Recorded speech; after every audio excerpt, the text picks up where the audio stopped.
Ladies and gentlemen, boys and girls, Counter-Strike fans around the world, welcome back to HLTV Confirmed. This is Season 5. I'm not quite sure what the seasons mean just yet, but it's Episode 1, and we're going to kick things off. A lot of people have been sending out messages asking when we'll be bringing the show back, and we're finally back. So let's get stuck into it straight away. Today, we're going to be talking about, obviously, recent news that's been happening in the player break. We got DreamHack Summer coming up. We got JKS here as the guest. We'll talk to him in a minute. Some other bits and pieces. Make sure you're counting how many times I say that. I'm going to try and say it at least 20 times throughout the show. That's going to be the new new catchphrase. Maybe we'll crack a new one in here.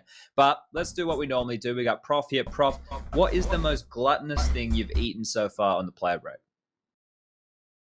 It was like a super fat and filled hamburger. Just like nothing special on the surface, but it was like super toasted and like I don't know, in butter and shit and like double cheese and like 3 layers of meat and whatever. It wasn't even that good, honestly. Okay, it wasn't really good. You're basically making the point here that when we overeat like that, it's actually fucking It's shit. not good. It's not. Okay. Especially during the summer, you need veggies and fruits and a few just more water. salads. That's it. Yep, Striker, Yeah. you're on holiday. Is that me lagging? It's probably me lagging. I'll just pretend it's me lagging. Striker, your holiday so far, how's it been going, mate? Well, I was in Croatia. I actually traveled, unlike most people in the world. So Oh dear. my holidays have been fine. I didn't catch anything. I was fine. I'm all good. Okay. And it's actually Anything, that's allowed, good. by the way, for American viewers. It's actually allowed to travel in Europe, so don't hate me, please. We're not completely locked over here in Europe just yet. Lucas, say hello to everybody. You're back. You haven't broken anything yet. Hi guys. All right, and before we jump into the hot seat, Justin, how was the earthquake, mate? That was pretty good. Woke Okay. up at 5 a.m. It was a little bit like a roller coaster. Okay. But, Well, yeah. I like your hair I- as well, mate. You go on full Yeah. like long head surfing. look. I've committed to the long look. Yeah. Quarantine. Everything's closed, so I didn't really want to go bald, so I just went with the other option of growing it out. All right. Why the fuck not? All right, Thanks, we're gonna get Chad. stuck I in. appreciate it. I like it. I like the look. All right, let's get into the hot seat. Lucas, roll the bumper.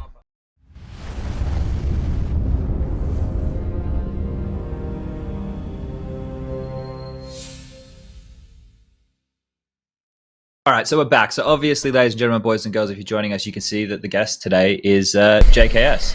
And it says the better Aussie. Now, I wanted them to put, for your little bit right there, Justin, I wanted them to put better than Davio, because I think with you getting the... Now, I was talking to Strike and Prof about it. They didn't have any fucking clue. This is great. We can leave it like that. Actually, that's perfect. All right, if you want to leave it like that, we can do that. Now, I was going to come in here, I was going to do this massive spiel. I was going to be, he's the first Australian player to make the top 20, the best Australian Counter-Strike player ever to touch the game. He's up there with the legends. I wanted to ask you, though, before we get stuck in, because Prof's given the first question here of disappointing end to last season. We'll save that. I don't want to start right there.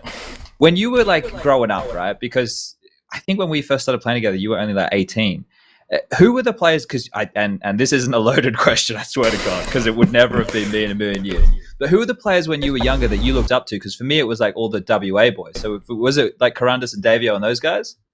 Yeah, no, I'd say you're probably pretty accurate. Okay. I don't want to say it on camera because I've actually been playing Warzone with them lately, so Oh shit! it's going to be quite a bit of banter. But yeah, it was like for the most part, at least. I was like 10 back then, so Well, that's what I mean, right? it's excused, yeah. All right. Well, we'll get stuck into the to the good stuff, I suppose. So Prof here has put down it was a disappointing end to last season. So we're going to frame the season, I guess, Prof, by the first half of the year, right? Yeah, I guess I think we should use that terminology generally in CS. I think it makes sense, even though it didn't really catch fire, I guess. But I'm trying to push it now, so that's the premise. Definitely first half of the year. All right. Well, we can do that. So I think like if we catch everybody up with what happened, obviously you guys were at Blast, things were like whatever. Then you guys had Katowice, so things were looking a little bit better. Then obviously the world went to shit. And then you guys have had the online focus. So with everything tapering off, what was kind of the bigger problems, or what do you see, Justin, as the bigger issues as to why you guys weren't performing to the top level that you guys can? Well, yeah, like you said at the start of the year, I think we had like a pretty shaky start. I'm not too sure why that is, but I just don't think we were really meshing together well after the break. And then, like you said, towards Katowice, we had some pretty good showings, at least towards the later end of the tournament. Definitely not the first match versus G2, but everything else was really good. And obviously we lost close to Fnatic, so it was like 16-19 both games. So I mean, it could have gone either way. So could have also placed higher at that tournament. And then obviously everything went to online, and it kind of took a little bit to get used to the online play. I think we're a much better LAN team than we are an online team. I think people just get into it more. The attitude's better, and like things seem a little bit more kind of serious, even though that kind of sounds a little bit stupid, but that's just the way it is. And yeah, I think for the most part, the first half of the year, we had a lot of close games. Like, just thinking about it, most of our games are like anywhere from like 16-12 up. And obviously there was like a couple of blowouts here and there, but for the most part, I think we had a lot of close games, especially in the last few tournaments. So I think if we managed to close out some of those games, it would have been a little bit better. But yeah, I mean, overall, I don't think it was too bad. Obviously, wanted to do better, but if you look at the results like that, it's a little bit of a silver lining, I guess. When you look at like how it tapered off, right, and obviously there was just a snowball of events. It was just felt like event after event after event. Was it difficult from an individual or a team perspective to really set the goal posts for the goals, like in terms of where you wanted to go or what was coming up? Because like I can imagine, like when we were in the Renegades days living in that fucking hotel, it would be like we were just playing an online qualifier for something every week and we never really knew what was going on. Did it kind of go back to that kind of a vibe? Not really. I think we had a pretty good idea of like the schedule and what tournaments we needed to play. So it's not like we had any issues with that.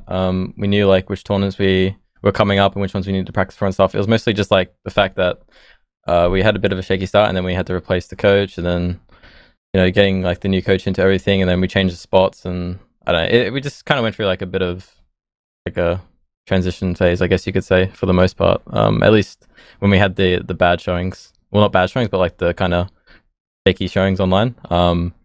But now that we have Chet into the team, I think it's on its way up, but obviously it's like we want to close out a lot more of those games.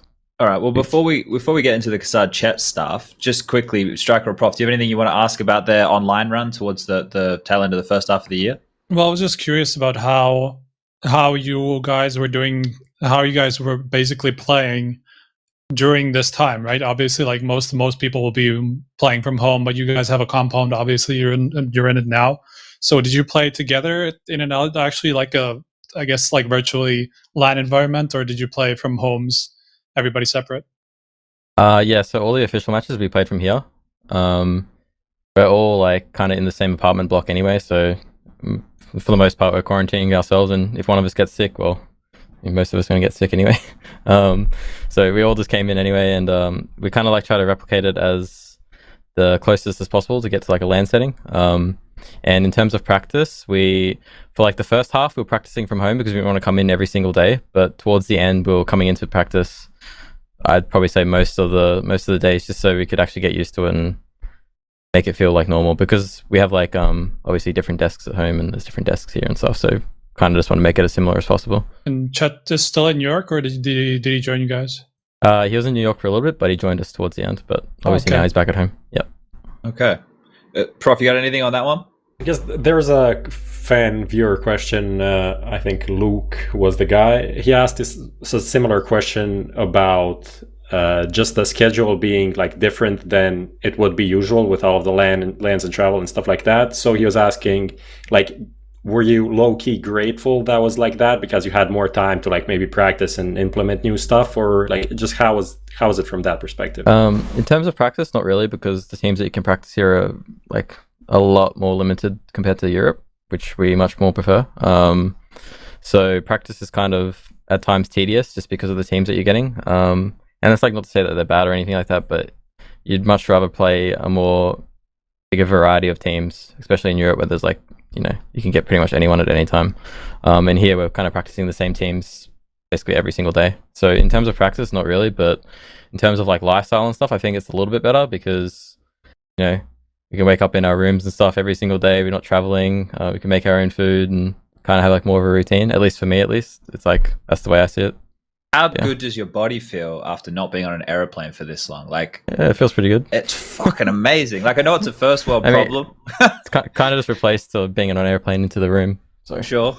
Yeah. I guess we're locked inside, aren't we? Well, it's worse for Yeah, LA right now. We won't it's a little better. We won't get stuck into the COVID shit. We'll keep it away from that. I think people have probably heard enough of that up to date. But look, obviously the coaching change. I'm a pet coming in for Kassad. Kassad leaving you guys after quite a long tenure there. With the interview that he did with HLTV, or was it with you, Prof? Yes, I did. Okay, so I did read it. I swear. Now every morning when I wake up and I have my coffee, I read all the news. I try and stay off social media, read the news. That's the trade-off. But there was something in there from Kassad basically saying that for you guys to become a championship level team or to get better, that he thought changes had to come in, and you guys took it in the regard of the coaching change. Now, I don't know how much we want to dive in here, but I don't even know how much I can really ask on this one. But the change right there, was it what did it come from left field? Were you expecting a change to come? After, I think before, I honestly can't really remember too much, but the weeks before that, I think it was kind of getting to like a boiling point, just with like the atmosphere in the team and everyone's vibe and stuff. So yeah, I mean, Alex has his own opinions and stuff, and he's entitled to them. So I'm not gonna bag on his opinions and stuff. He can think what he wants. And there probably is some truth to like what he's trying to say, but at least the way that we see it is we're all pretty happy with each other. We know where we can be. We know, what we can do together. And yeah, at the time, it kind of just made sense to make that replacement rather than a player. So yeah, that's just why we went with it. And I think everyone was kind of on the same page with that. Everyone, fought the same way. So yeah, I don't want to really go into too much detail, that's fair enough. But yeah. Yeah, I think a thing as well, and I've been talking about this a lot, at least but this is why the Nitro thing, and we'll get into that later, blew me away, because I was expecting everybody to kind of keep rosters as is, and especially with you guys, right? Like, everybody's from overseas living in North America, so right now, during this really uncertain time, making big changes, they could really backfire, right? Like, I assume trying to get somebody a visa to stay and all those things at the moment are probably a nightmare, but we'll move along. Oh, actually, Prof Strike, you guys have anything about Kassad before we ask about Chet? No, I mean, I think it's from the outside. Go for it. From the outside, it's just like an interesting dynamic that 100 Thieves or Renegades and Kassad always had, like the players and him as a person, and just that kind of mesh. And even talking to them through interviews, like publicly said things, there's always some note, something talking about like boiling points or like bad atmosphere, then fixing that bad atmosphere. And it's just like some kind of a roller coaster of finding the right balance, it seems like, in the team. Yeah, I think sorry to cut you off. Yeah, I think for the most part, it's kind of just like we have like a good understanding of like how we work together, but I think like there were some things that he didn't like about us on a professional level, and then there were some things that we didn't like about him on a professional level. And it's not the first time we've he's left and then we've got him back, and this is like the second time it's happened now. So it's like we knew what to expect and stuff like that, and we did like a lot of great things with Alex, but I think this time it was just a needed change for everyone involved. So well, maybe 6 months down the line he comes back again. I don't know about that, but it's a learning experience for everyone, isn't it? Yeah. With Chet coming in, now this is an interesting one, and I hate this because obviously when you stop playing Counter-Strike professionally, and if you're not interconnected to the teams on like you're a manager or you're a coach or an analyst or somebody to see how the way that the practice and everything kind of runs, what Chet coming in to me looks, and I assume that it was probably a similar situation with when he was with EG, that he's more of he's giving more information on the players, right? He's doing more of like an analyst role as opposed to like a coaching role in the way of being like, controlling the full plan of the team. Is that the case? Is like Azza now have more control over the strats and the direction, and Chet's feeding in, more just information on counter stratting and stuff, or is it a similar balance as before? I'd say it's a little bit of a similar balance. I think Chet and Aaron get along really well. Like they're able to communicate together and get ideas together and figure out what the game plan needs to be. Whereas before, sometimes it might have been like more towards one end of the spectrum in terms of like how all that stuff works. So I think it's kind of even now. And yeah, I mean, Chet works really hard, and Chet does like a lot of the anti-stratting as well for the other teams. So then like obviously before the game stuff, he'll go over it, and then we'll combine our things that we've seen and all that stuff. But for the most part, I'd say it's pretty even between him and Aaron. Yeah. Okay. Do you got any questions about Chet Striker? I know you and Chet are friends. Well, what about that? Well, basically, I interviewed him right when it was announced that you guys Chet just boosts him on League of Legends. That's the other way around, by the way. But okay. Fuck. Now I lost my track of thought. The article that you wrote when it was happening. There you go. The one answer that was probably the most interesting from that interview was about you guys not really doing VOD reviews together, and him bringing that in. So can you explain why you didn't do that, or with kassad, or how did that work? I think it's kind of blown a little bit out of proportion, but yeah, we definitely didn't do it as much as what we probably should have. I think we discussed things like in practice, but we never really went over it in the video to get like the full idea. I think like once you play a game, you can kind of get a pretty good understanding of like what went wrong and what we need to fix. But obviously, it's nowhere near as good as if you watch an actual VOD of it and see all the like the little things. And we did do that. I wouldn't say it's obviously not all the time. We did do it quite a bit, but definitely not all the time. And I think we should be doing it all the time. So that's something that's really good that he brought to the team. And on a more individual level, I think we could probably still do quite a bit more of it. But I don't know, we're doing it like maybe like 2 or 3 hours every day that we practice. So yeah, it's just something that we're kind of integrating into the team right now. And yeah, it's helping, even though I don't know how you want to judge us based off our results, but it's definitely helping us as a team. What about from an individual side? Because I remember talking to him, he was saying that you particularly were really happy to kind of come to him and like do even like individual VOD reviews together. So how's that helped you?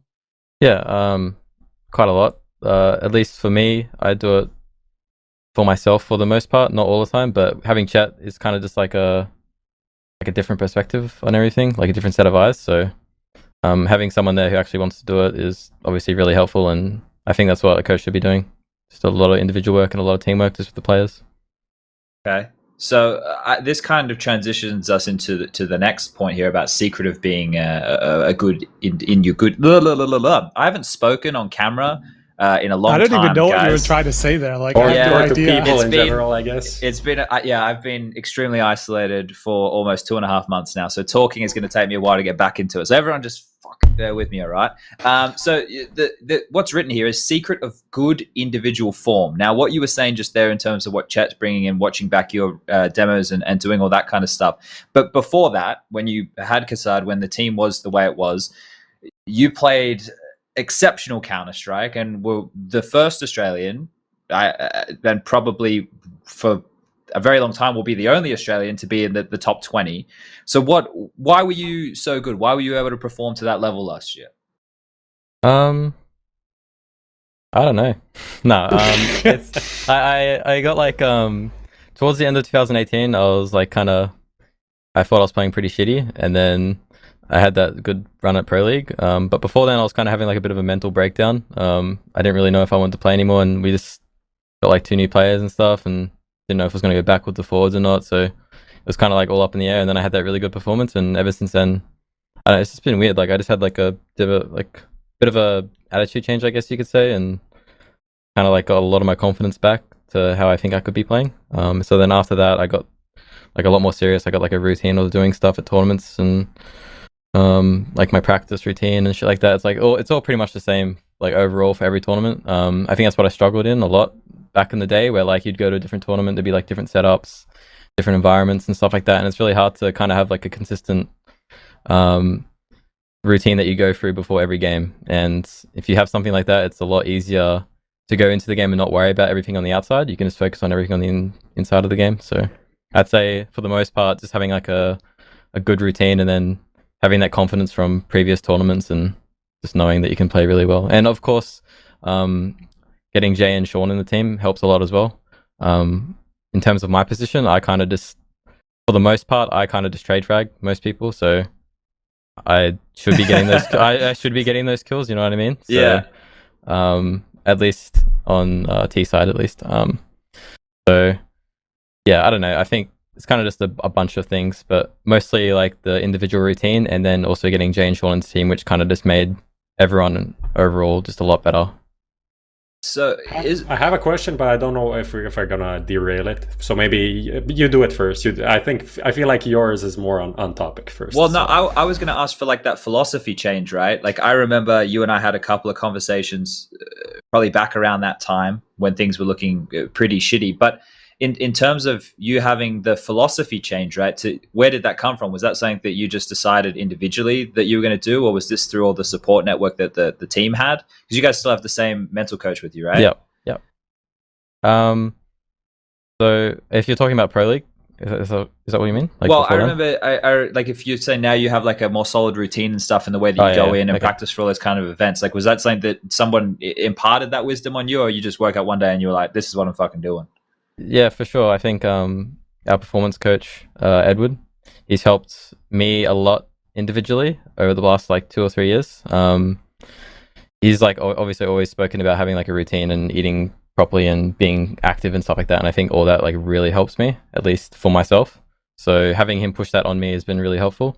And I know he's helped a bunch of the other people on the team as well. So I can't really say what he's helped them with, but because I've just been focusing on myself. But for overall, I think the attitude definitely, I think he's helped everyone on the team.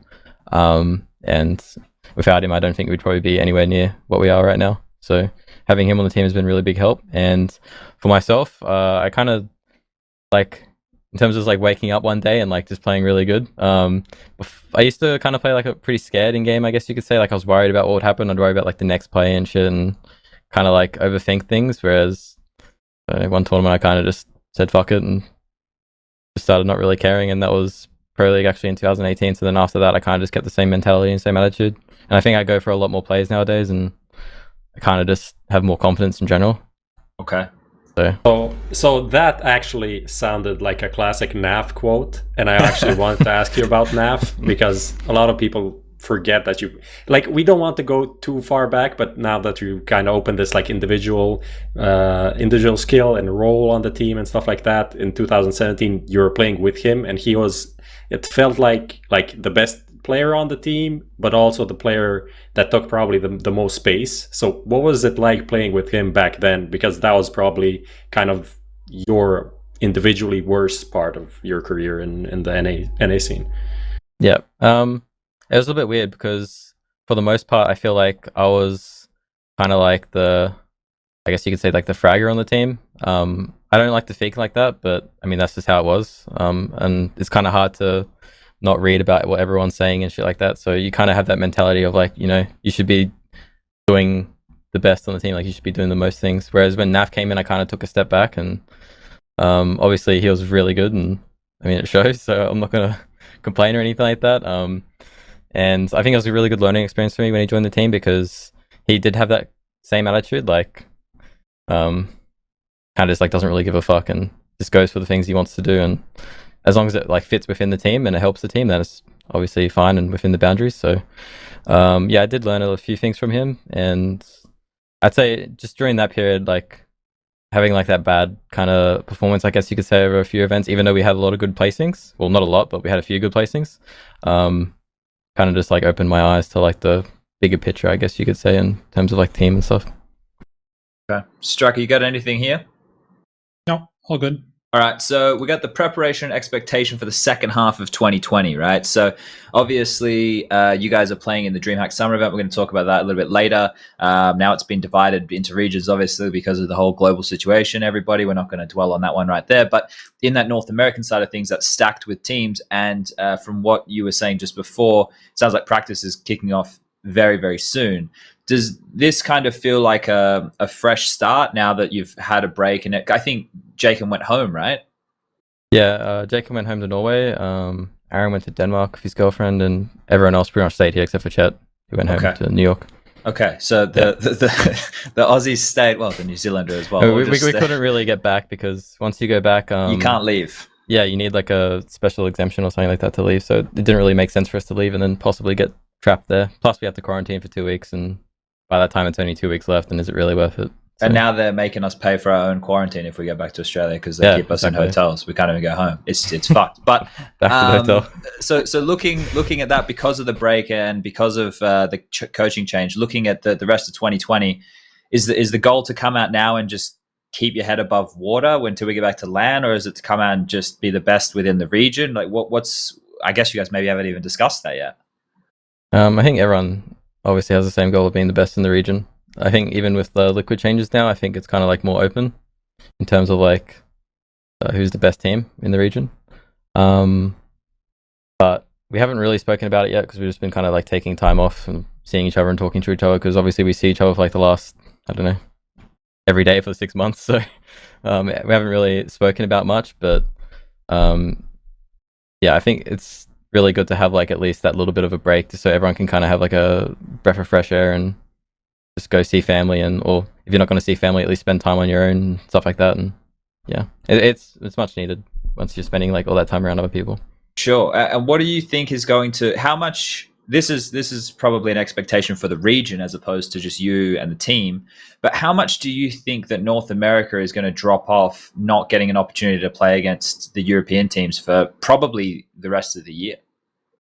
For skill wise, I don't think too much, obviously, because you could just go deathmatch and everyone, I mean, NA does have like a lot of skilled players, so I don't think it's really going to affect them aim wise and individual wise, but in terms of team play, I think it'd be quite a bit, because once you play like the same teams over and over, and obviously we don't have that many teams here in NA, at least that we can practice, that are, you know, really good. You kind of like fall into bad habits, and you only really see that when you play European teams, at least in terms of, that's the way I see it with our team. So it's going to be like, I guess, when you go back to the international level and you have like your first tournament, it might be like a little bit shaky and might be pretty revealing in terms of like all the mistakes that you're going to make, but for the most part, I think I don't think it will take too long. Okay. Just need like a couple more tournaments back. How did you see how NAC has evolved during that time? Because like as the months progressed, it seemed like it kind of deteriorated back into like what we used to see from NA maybe like 4 or 5 years ago. So this, yeah, how is that? You mean like in the last season? Yeah, exactly. Like towards the end of the season, it just looked like everybody went kind of crazy. Everyone's kind of going towards the Furia approach. It's kind of running around and just aiming. I think everyone's kind of sick of it. Do you think everyone's over COVID. Everyone just wants to frag. That's about it. Do you think that was because of the length of the season and how many tournaments there were? Do you think that was a factor?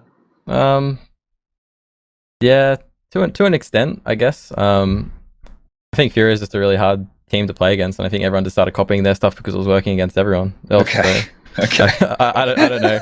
It works. So sure. It's annoying to play against, but you can incorporate like some little things into your game as well, just to have that surprise factor. So watching them is actually really good. Maybe don't watch Art because it's fucking. He goes to like he goes to the extreme, but I mean, I respect his confidence. He's got big balls. Yeah. He doesn't really give a fuck. It's I think unless we got anything more here on the rest of 2020, we'll move into the news topics, boys. Everyone good? Yeah, sure. Let's go. All right, Lucas, let's hit the recent news. I think we have a bumper for this one. Don't we do the top 3 first? Oh, is that he's put that in 5? So we're going to recent news. Oh, we're going to recent news. Recent news.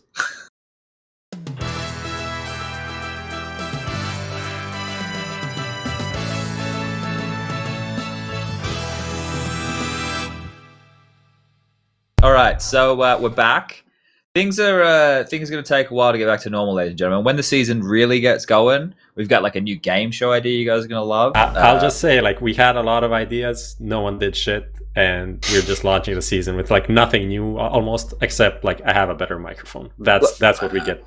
But the idea was like new intro, new quiz, new all of this and that. We didn't do anything. And we want to set the bar low. Lucas, of course. Let's set the bar low, because then as the season gets better, people will be happier with it. But we'll get stuck into the recent news now. Obviously, throughout this player break, which has felt like it's gone forever, hasn't been a lot of news throughout the main chunk of it. There was some drama, of course. But now, I assume this next week is when it's all going to really scale up. We're going to see all the roster changes that people have been sitting on, deals that have fallen through. And the one which kind of caught me was nitro, obviously, apparently. Now, it's not official, but it's as official as it's ever going to get. Yeah, but he also tweeted about it, and it's very weird how they're dealing with this. It's like they pretty much confirmed it, but like not actually announced it, you know? Yeah. So do you want to catch people up, Striker, on like all the kind of the different events that happened for us to get to this point?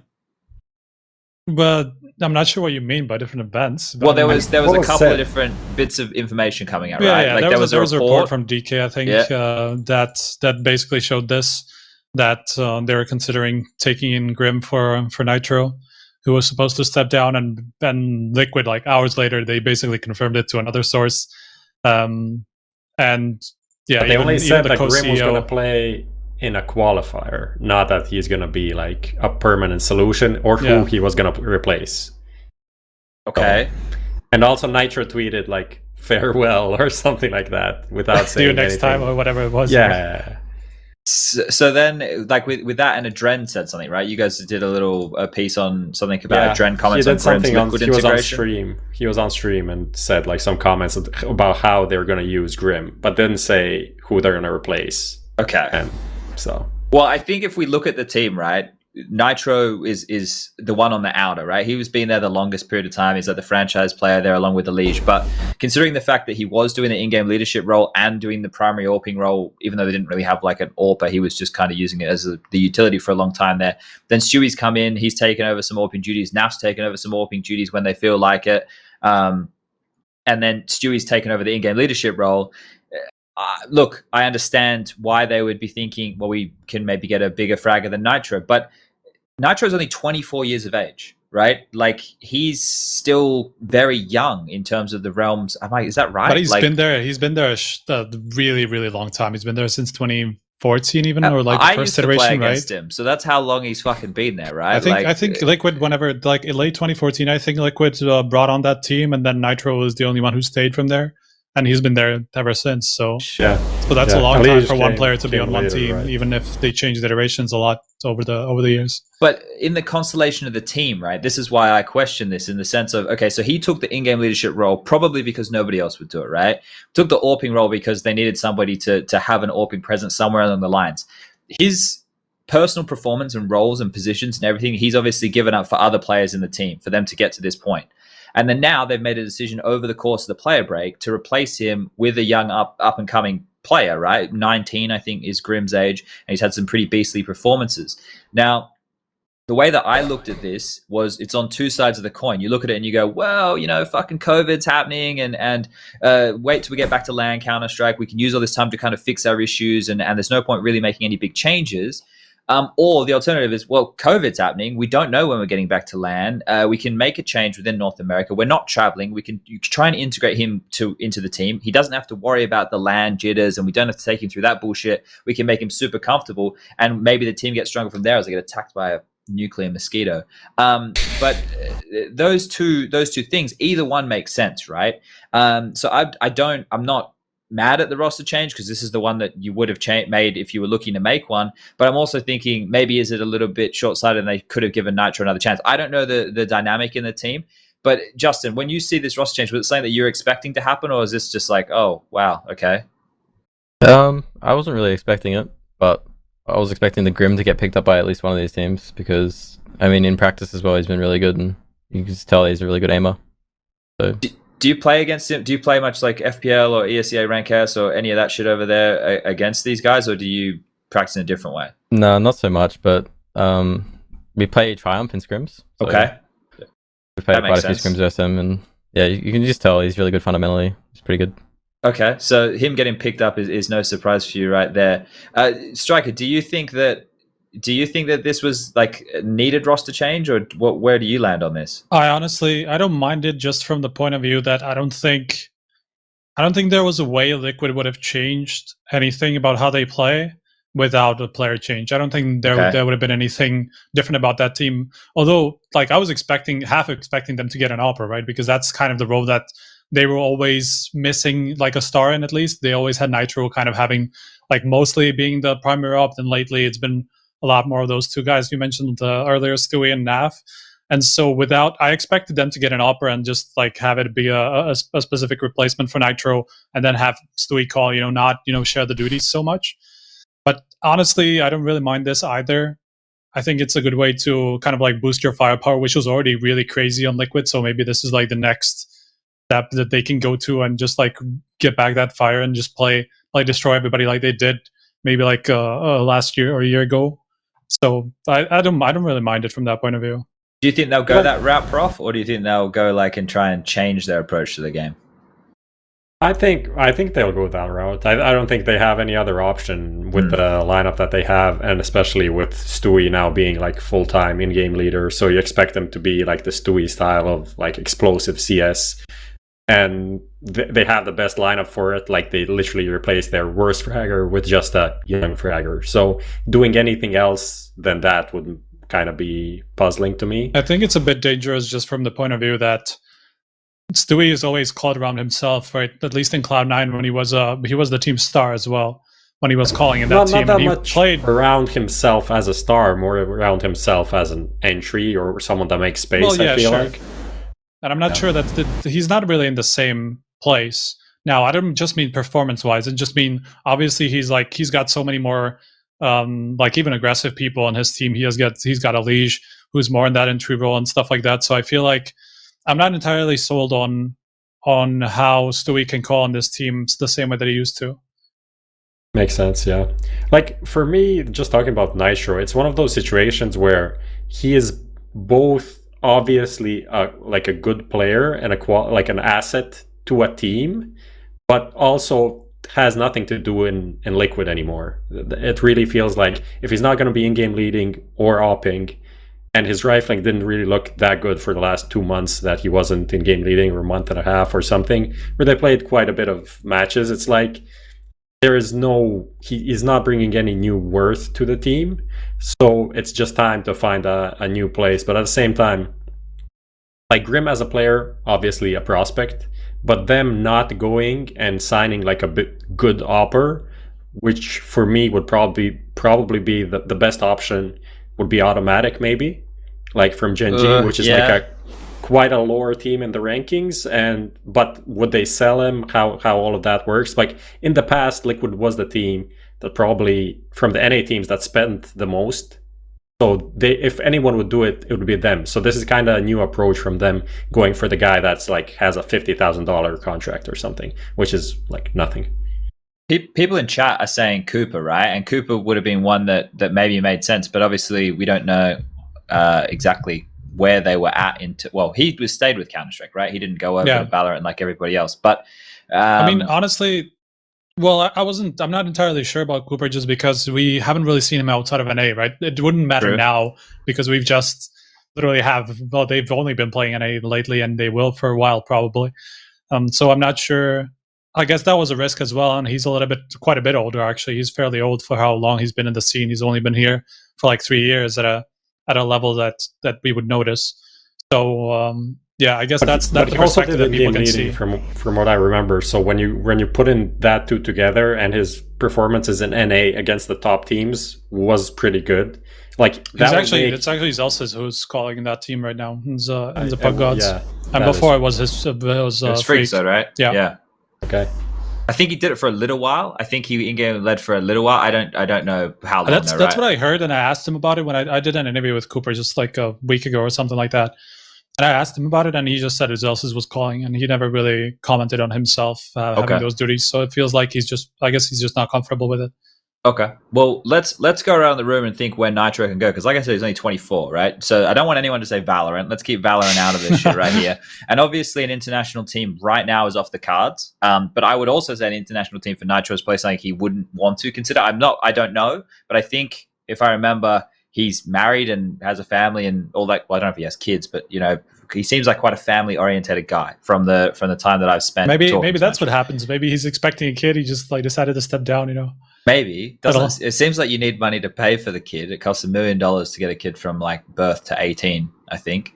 So what the fuck? Yeah, it's not cheap. There's no way that's true. Schooling and fucking. I think. Well, maybe in America. Okay, maybe in America. I guess that's possible. Well, healthcare in America, you know, that shit's not free either. Sure. So it's all fucked. But let's go with. Well, I'll go first. I don't know what you guys think, but I think the most natural choice, if he was going to go to another North American team that would bolster the firepower immediately, would be Gen.G in place of poor Daps, who keeps getting the fucking boot from other teams. That's the one that comes to my mind. Do you have anything? Please give him like 3 more months. Man. I'm not saying get rid of like I'm not saying let's just lop Daps off again, but I'm saying that if you were to look at all the rosters in there now, why wouldn't you go for EG though? But EG in place of whom? What, in place of Stan? Yeah. I think because of the success that they had towards the tail end of the season, the fact they were looking a little bit better is probably enough for them not to make changes. And I think the reason that Stan and the team wasn't performing to the highest level that they could have been was literally a work ethic thing. Like, you know that I'm not on as much as I used to be, but because I follow all the players on all their social medias, I'm seeing all the extracurricular activities that they're doing outside of just playing Counter-Strike. Girlfriends and stuff. Now, I don't want to get stuck into the girlfriend discussion with players and that, because like that's not my place to tell people what they should be doing with their lives, of course, but it has an impact, right? Like it obviously has an impact, and there's no issues with changing your priorities up to fit these things in, but you're obviously not going to perform in the same way that you would. That's just the way the fucking cookie crumbles. Justin, what do you reckon? Where do you reckon he should go? Or where do you reckon he could go that would make sense? nitro, I'm not too sure what his goals are, so I don't know, like, once you go from Liquid, the team who's like been on top, won the Grand Slam, done all that stuff. I don't know how low he would want to look for a team, because obviously you have to build that team back up. And once he's played with people like Elige and Twist and Stewie, it's like I don't know what his perspective is, and yeah, like it's kind of hard to tell exactly. But I'd say if any team, maybe EG if they go back into like a slump. Okay. I don't think now, obviously, because like you said, they played really good towards the end of the season. Yeah, it kind of just depends on like what his goals are. If he wants to rebuild a team up from the ground, and I mean that's what I would see. Yeah. Like from a logical perspective, none of the top teams want to change. Obviously, he has to go somewhere lower and like be that Hunbin of NA or whatever you want to call it. Because that would make perfect sense. I don't even see him as an in-game leader that much. Like, he's still gonna bring a massive amounts of experience. He's played with many players and has done well. I see him more. Obviously, he can in-game lead if the team needs it, but I see him more like a rush type of a player, where he can just be like the guy that does whatever is needed for the team, and just like have good comms, call maybe here and there or stuff like that, and then you can put him in a team which has a good in-game leader, or maybe if it doesn't have a good in-game leader, then you can replace him with it. But I think ideally it would be like in a team like complex, like literally complexity instead of rush, have a nitro. I think that looks like completely fine, like something like that. But yeah, I was gonna say if he was not going to in-game lead, he could probably join a bunch of teams. But I was just thinking about if he was in-game leading. Yeah, I mean he could not in-game lead and still be a big asset experience-wise, right? Yeah. He could be like a secondary caller, which I think would fit him perfectly, honestly. So yeah, I think he has a lot of options, to be honest, if he wants to. Obviously, it's probably not going to be at the top, at least not as far as we've heard. Any changes in the other big teams could happen at this point, but I guess not. And plus, because he has been playing for such a long period of time, especially with Liquid, like we're saying, I wouldn't be surprised if he takes a couple months off, just to consider his options. There's no rush with these things right now, with the world being completely fucked. Who knows? But let's continue moving this one forward. We're going to talk about the Lekro situation for Mad Lions. So that deal fell through. Strike, you want to tell people about that one right there and what was on the cards? The thing is, I'm not entirely sure what was said on like officially, and I know too much from behind the scenes that can't say. And I'm not sure what's actually official and what's not, so I don't want to get into it, honestly. Okay. From what is known publicly is just that obviously there was interest from Lekro and the team and NIP to sell him, and it was kind of getting to the advanced stages, but then it fell apart. And yeah, obviously there are other Danish teams that need players at the moment, which are also kind of interested, but we don't know what's gonna happen there. That's more or less what we know. We don't know anything, and that's it. I guess the buyout is also not that small. Well, I'd say money flying around at these points is probably ridiculous. What you can see was when we get into the topics further, we'll be talking about an Alex situation, but. Do we even think that Lekro would have made sense going to that team? Like, what are they looking for more experience? Do you think, Striker? What do you think was the rationale behind wanting to get Lekro? I'm honestly not sure. I don't know. I guess they didn't want Kjarbye because that'd be the obvious answer, right? If they wanted a more direct replacement for Bubzkji, Kjarbye I think makes a lot of sense. So that's what I'm saying. There has to be some reason that they can't get Kjarbye or don't want to get Kjarbye. I don't know what it is, honestly, but I feel like that would have been the most obvious solution, surely. Yeah, this one's weird, isn't it? I can't put my finger on exactly. First of all, I know that Danish and Swedish and all the continent. Oh, I said the big one. All the people in the Nordic, the continents. All the people up north in the Nordic region, they all speak a similar form of language, and they understand, and they can or they can't or whatever. Like, I know there's that situation. There's a good amount of overlap for them to make it work. And I get that, right? But I also I look at the team, and I think Bubzkji was one of the main stars of the squad.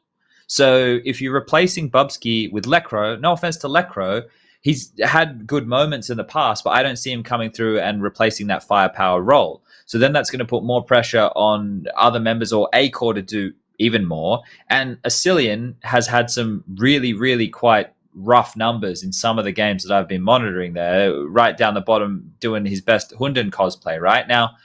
I think that if that was what they wanted, then they probably should have just stuck with Hunden and Bubzkji going out the door. Do we even know what's going on there? Like, do we even know why he bailed? We never got an answer on that. I'm pretty sure it was just a personality. It was kind of like a personality thing. So that's what I understand. Like, I don't know, like North, Mad Lions, what is going on there? Who is going to end up where? Kjarbye, Bubzkji, like nothing is happening. I mean, it would be weird if Kjarbye ended up without a team, to be honest. What? It would be weird if Kjarbye ended up without a team and all this. And that's how it seems to be, unless he's going to go to like a heroic instead of somebody, I don't know. Aside from his like recent health issues that we don't know what is really going on, he's been pretty good over the last year. Like and he's still pretty young. He's just one of those guys that started winning MVPs at 17. So we think he's kind of old, but he's not.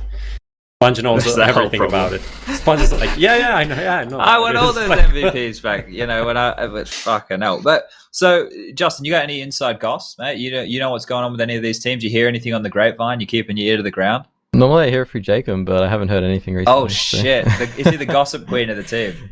No, he just has a lot of Nordic friends, so okay, it's pretty easy to get info out of him. But I don't know. Maybe Bubzkji might go to North or something like that. That's really the only thing I can think of. I mean, that'd be the obvious trade, right? In like one of a just like remake the lineup or something like that. I'm not actually too sure why he even left Mad Lions because I thought he was doing really good. I think he was pretty consistent.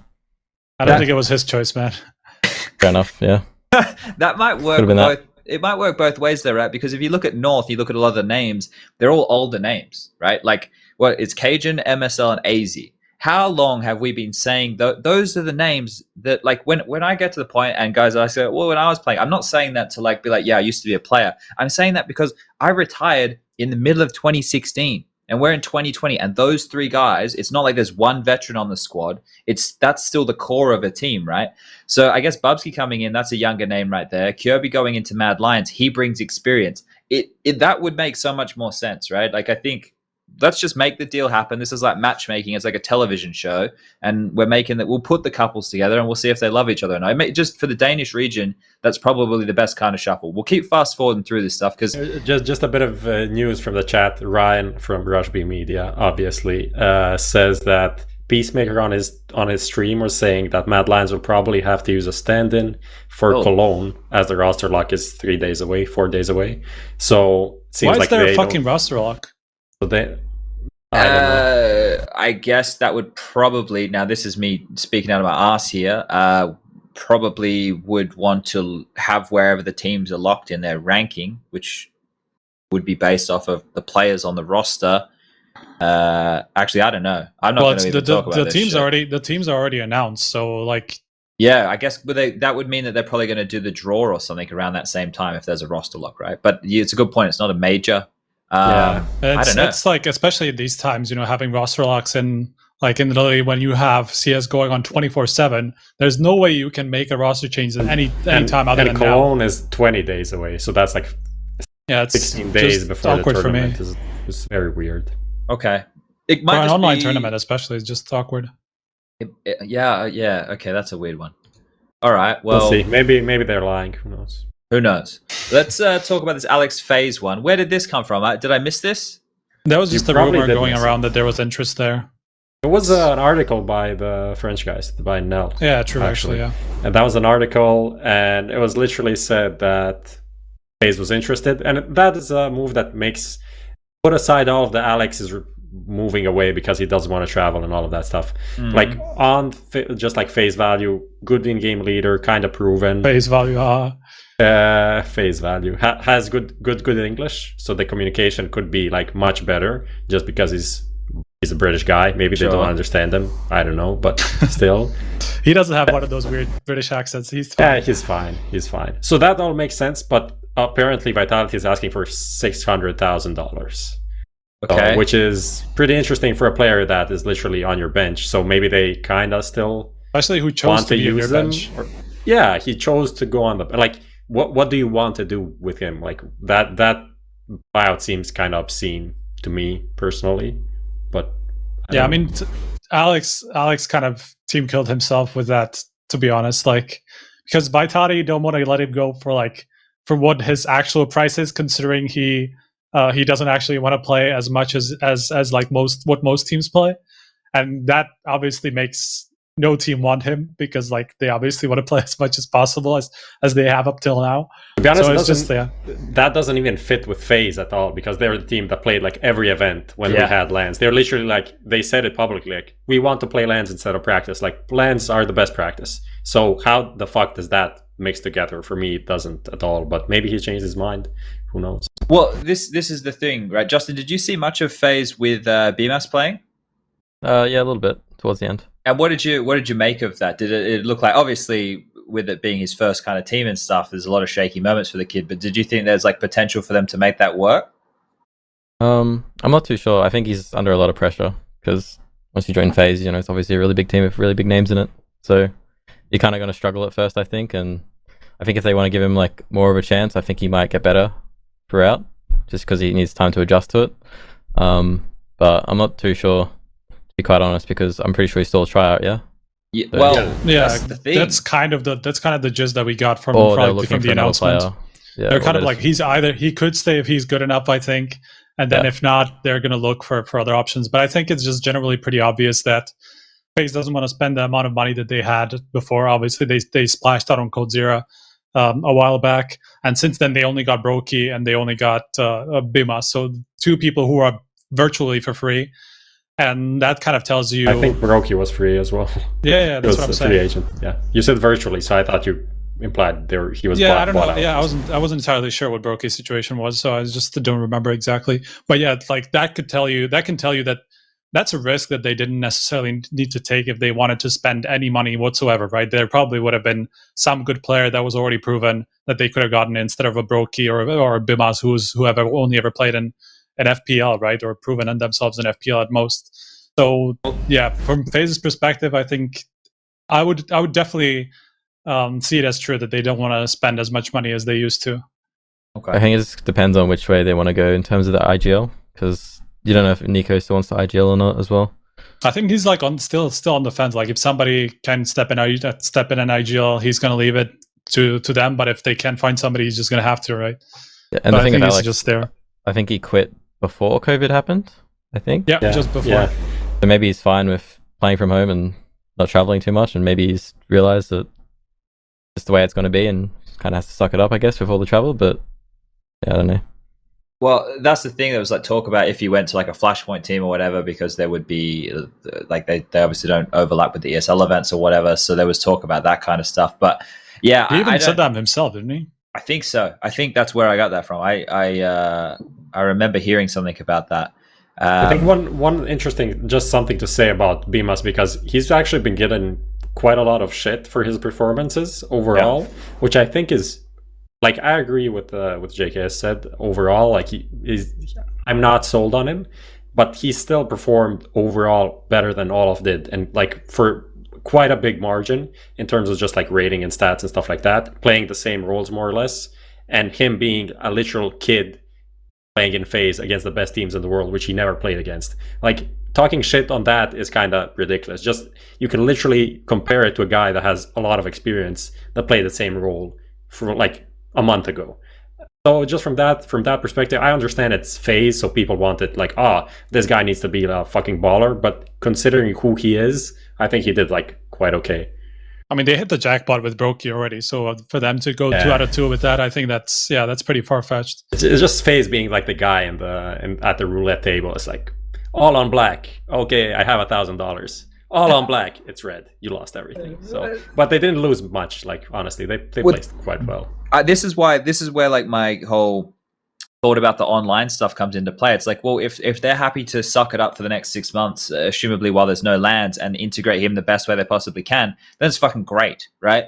But if they think that they need another in-game leader, or they need someone to be an in-game leader to make them like the best team in the world quicker, then that decision we don't know. And obviously money is going to be more of an issue. Like, I'm going to be honest with everybody right now, money is going to become really, really tight.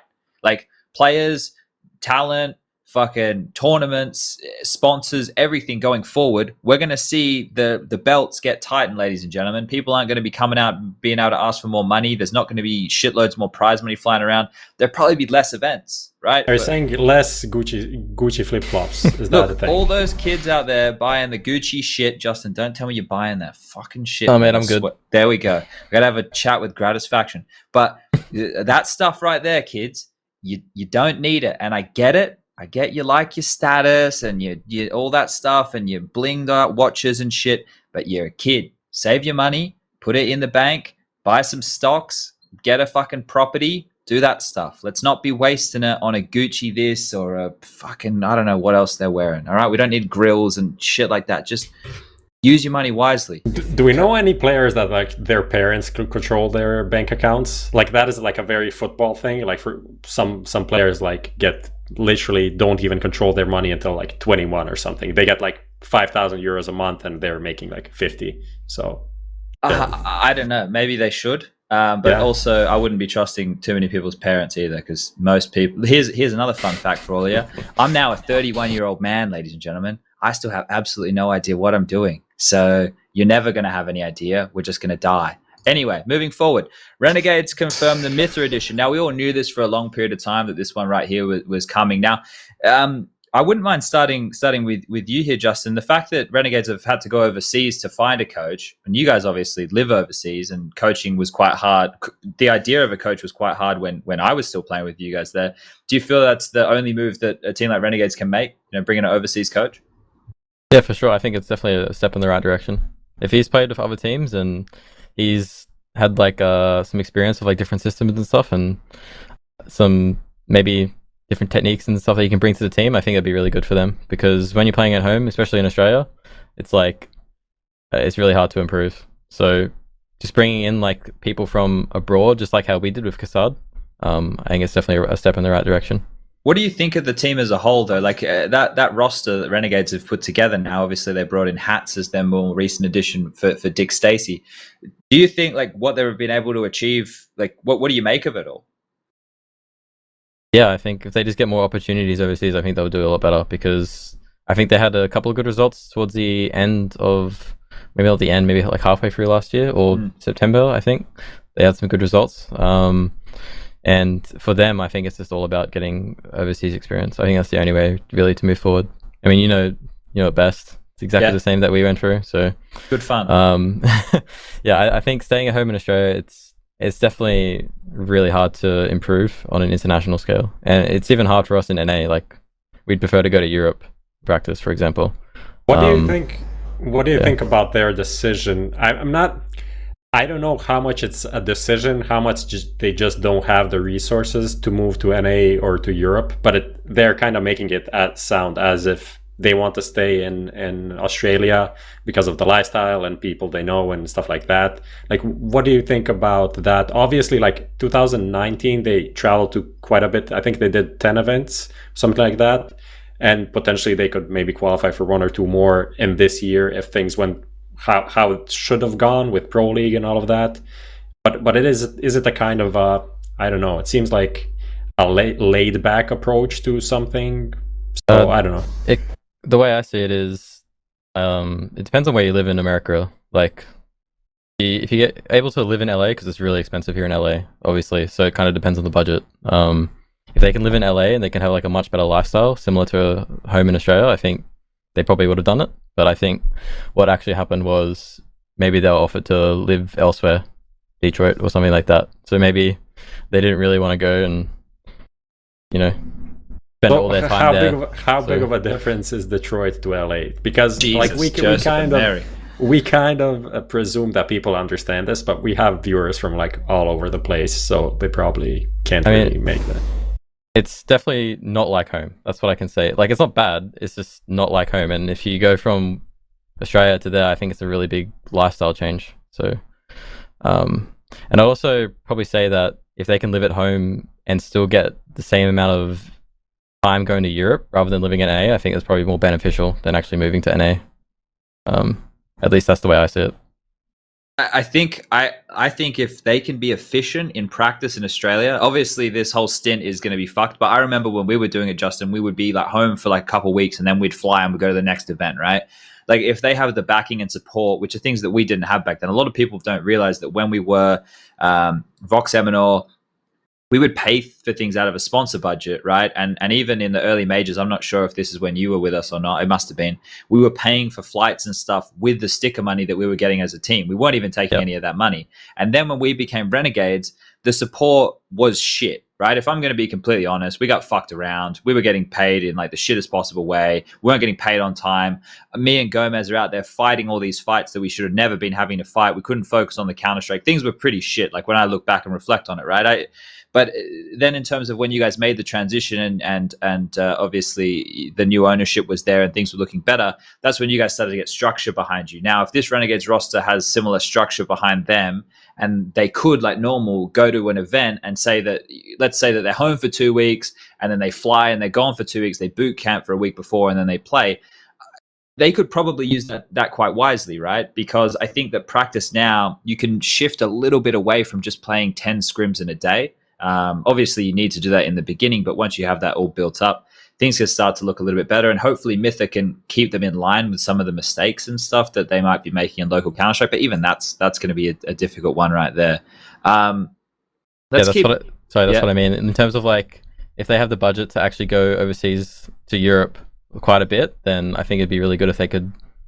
Like, I think it's viable that they can stay in Australia and do like a lot of the theory work and stuff like that, rather than the actual practice, and then go to Europe and then test it all out in the European teams, play a tournament, for example, maybe go to another practice and play another tournament and then go home, for example. But it would require like quite a tight schedule, and obviously with COVID, that's not happening anytime soon. So I think if you do it well, though, it's all even going to work out better financially if you do like trips to Europe rather than, you know, living in LA or whatever you were talking about. You know, it's going to be should be cheaper, especially like in general. Because like ESL and all the other TOs are paying for the flights, so it doesn't matter if you come like a week early or whatever. If it's for an event, pay for the boot camp and the accommodation for that. And, and I mean, with people, you know, with like Tyloo traveling to Ukraine to boot camp and stuff like that, that's obviously like a much cheaper place than LA. So that's just gonna you can do things on a budget in Europe, to be honest. It's actually pretty good if they do it that way, because then they get break time at home, basically like a little mini play break ish, kind of, even though you still have to do practice at home, but it's, you know, you get to go home and see your families and stuff like that. So I think it could work out pretty well, but obviously it's not going to be as easy as just living in Europe, for example. And obviously the travel from Australia to Europe is quite big, so they have to get used to that fun. as well. Yeah, I did it a few times. In economy, it's really good fun. If they want to stay at home, then that's what they have to do, I think. Yeah, they have to be ready for that, right? So we got one last one here that says, who else could/should make changes? Now, Prof, did you have anything in mind with this topic here, or were you just seeing what came out in the wash? Yeah, I mean, like, considering how long this took, I don't think we need to like go into like just trying to guess stuff. Yeah. I'm trying to think about it. It's so hard to make a judgment off of the Counter-Strike that we saw towards the talent. I mean, I'm also just gonna say one thing. Okay. to Bubzkji. Okay. Wait, what? Why? Instead of what? Amanek. I saw the tweet that I Instead saw. of Amanek. Bubzkji Makes complete sense. 10 out of 10. Do you want to explain that to the viewers? No, it just would work. Okay. Why? And you didn't see Amanek tweeting anything, so maybe it's happening. Who knows? All right. Well, we'll leave that as mysterious as it can be. Lucas, you're still there, right, mate? Okay, so are we able to jump to the fifth topic? Oh, is that going to work, or am I going to break everything? You can just... All right. So we're going to go to this one here, which is a top 3 list we're about to do right now. We're going to do our absolute best to look on the bright side of the first 6-ish months of the year, and we're going to do a top 3 list. Now, I don't know. We're going to build one here. Now, this year has obviously been pretty shitty in terms of everything getting uprooted and we're not really knowing what the future is going to look like. I saw someone just asking a question about whether or not the major is going to happen. Like that's the level of uncertainty that we're living with right now. But we're going to put our brains together here and we're going to see if we can come up with at least 3 positives that have happened in the Counter-Strike world in the first season. Look, I can already think of 2, so I think we're going to get there. Okay. So you start then, Striker. What are those 2? Well, one of them, the more serious one, I'm gonna say Big adding Serson and Keto. Okay, all right. That's not a bad one. And that's, by the way, like one of the first things that we got this year. This was like a really early January. That was the 1st of January, actually. It only really came to fruition, right, within the last month and a half, right, of tournaments. We weren't really sold on it when it happened. Like we were like, it seems like an upgrade, but none of us thought this was going to be like. To be fair, though, I think we could have been a little bit better with that. I'm not saying we could have expected them to like suddenly win events. I don't think so, but we definitely should have seen it coming that they were going to be better and like more of a contender. Because that's like looking back at it, obviously in hindsight and stuff like that, that's such a massive upgrade. To be honest. Sure. It's just like the tabs and in-game leading that I didn't think was. Yeah. Oh, yeah. That's the thing that we were not sold on particularly. I remember actually. Yeah. What was the second one you had, or is that 2? I had no. The other one was the opening of Dust Tube doors. Oh, yeah. Or the inversion. Justin, you're the B player, right? Are you still playing B? Yeah, like the rotator. So B. How is that now? That's great. It's better. Love it. Yeah, I can help Jacob now. It's pretty good. Okay, all right. But it doesn't, like, if they get into the bomb site, it's still kind of fucked. It's still hard to read. You can still throw the smoke from dark. It just takes like maybe 1 or 2 more seconds. Yeah. To actually pop at the doors, but you can. I mean, like if they're just gonna dry rush, then obviously it's a lot better. But okay. It's also a little bit weird, like when you walk in to be like if you like before the update, like you used to be able to do like lurk smokes and then walk out, peek behind it and stuff, and then be fine from doors. But now it's like kind of you have to look at more angles, so it's a little bit harder. But it's mostly the same, I'd say. All right. Well, that's not what I want to hear. I want to hear it's amazing. You're going to do more secondary for an AWPer against ecos. It's great. All right. That's true. You don't want to be stuck inside B with it all. It's pretty funny because I don't think other people are really used to it yet. Because I remember when we were playing Liquid, we walked out dark maybe once or twice, and I think we just killed someone looking at mid. Oh like, dear! Just from the doors. So it's kind of weird. Like it's going to take a while to get used to. All right.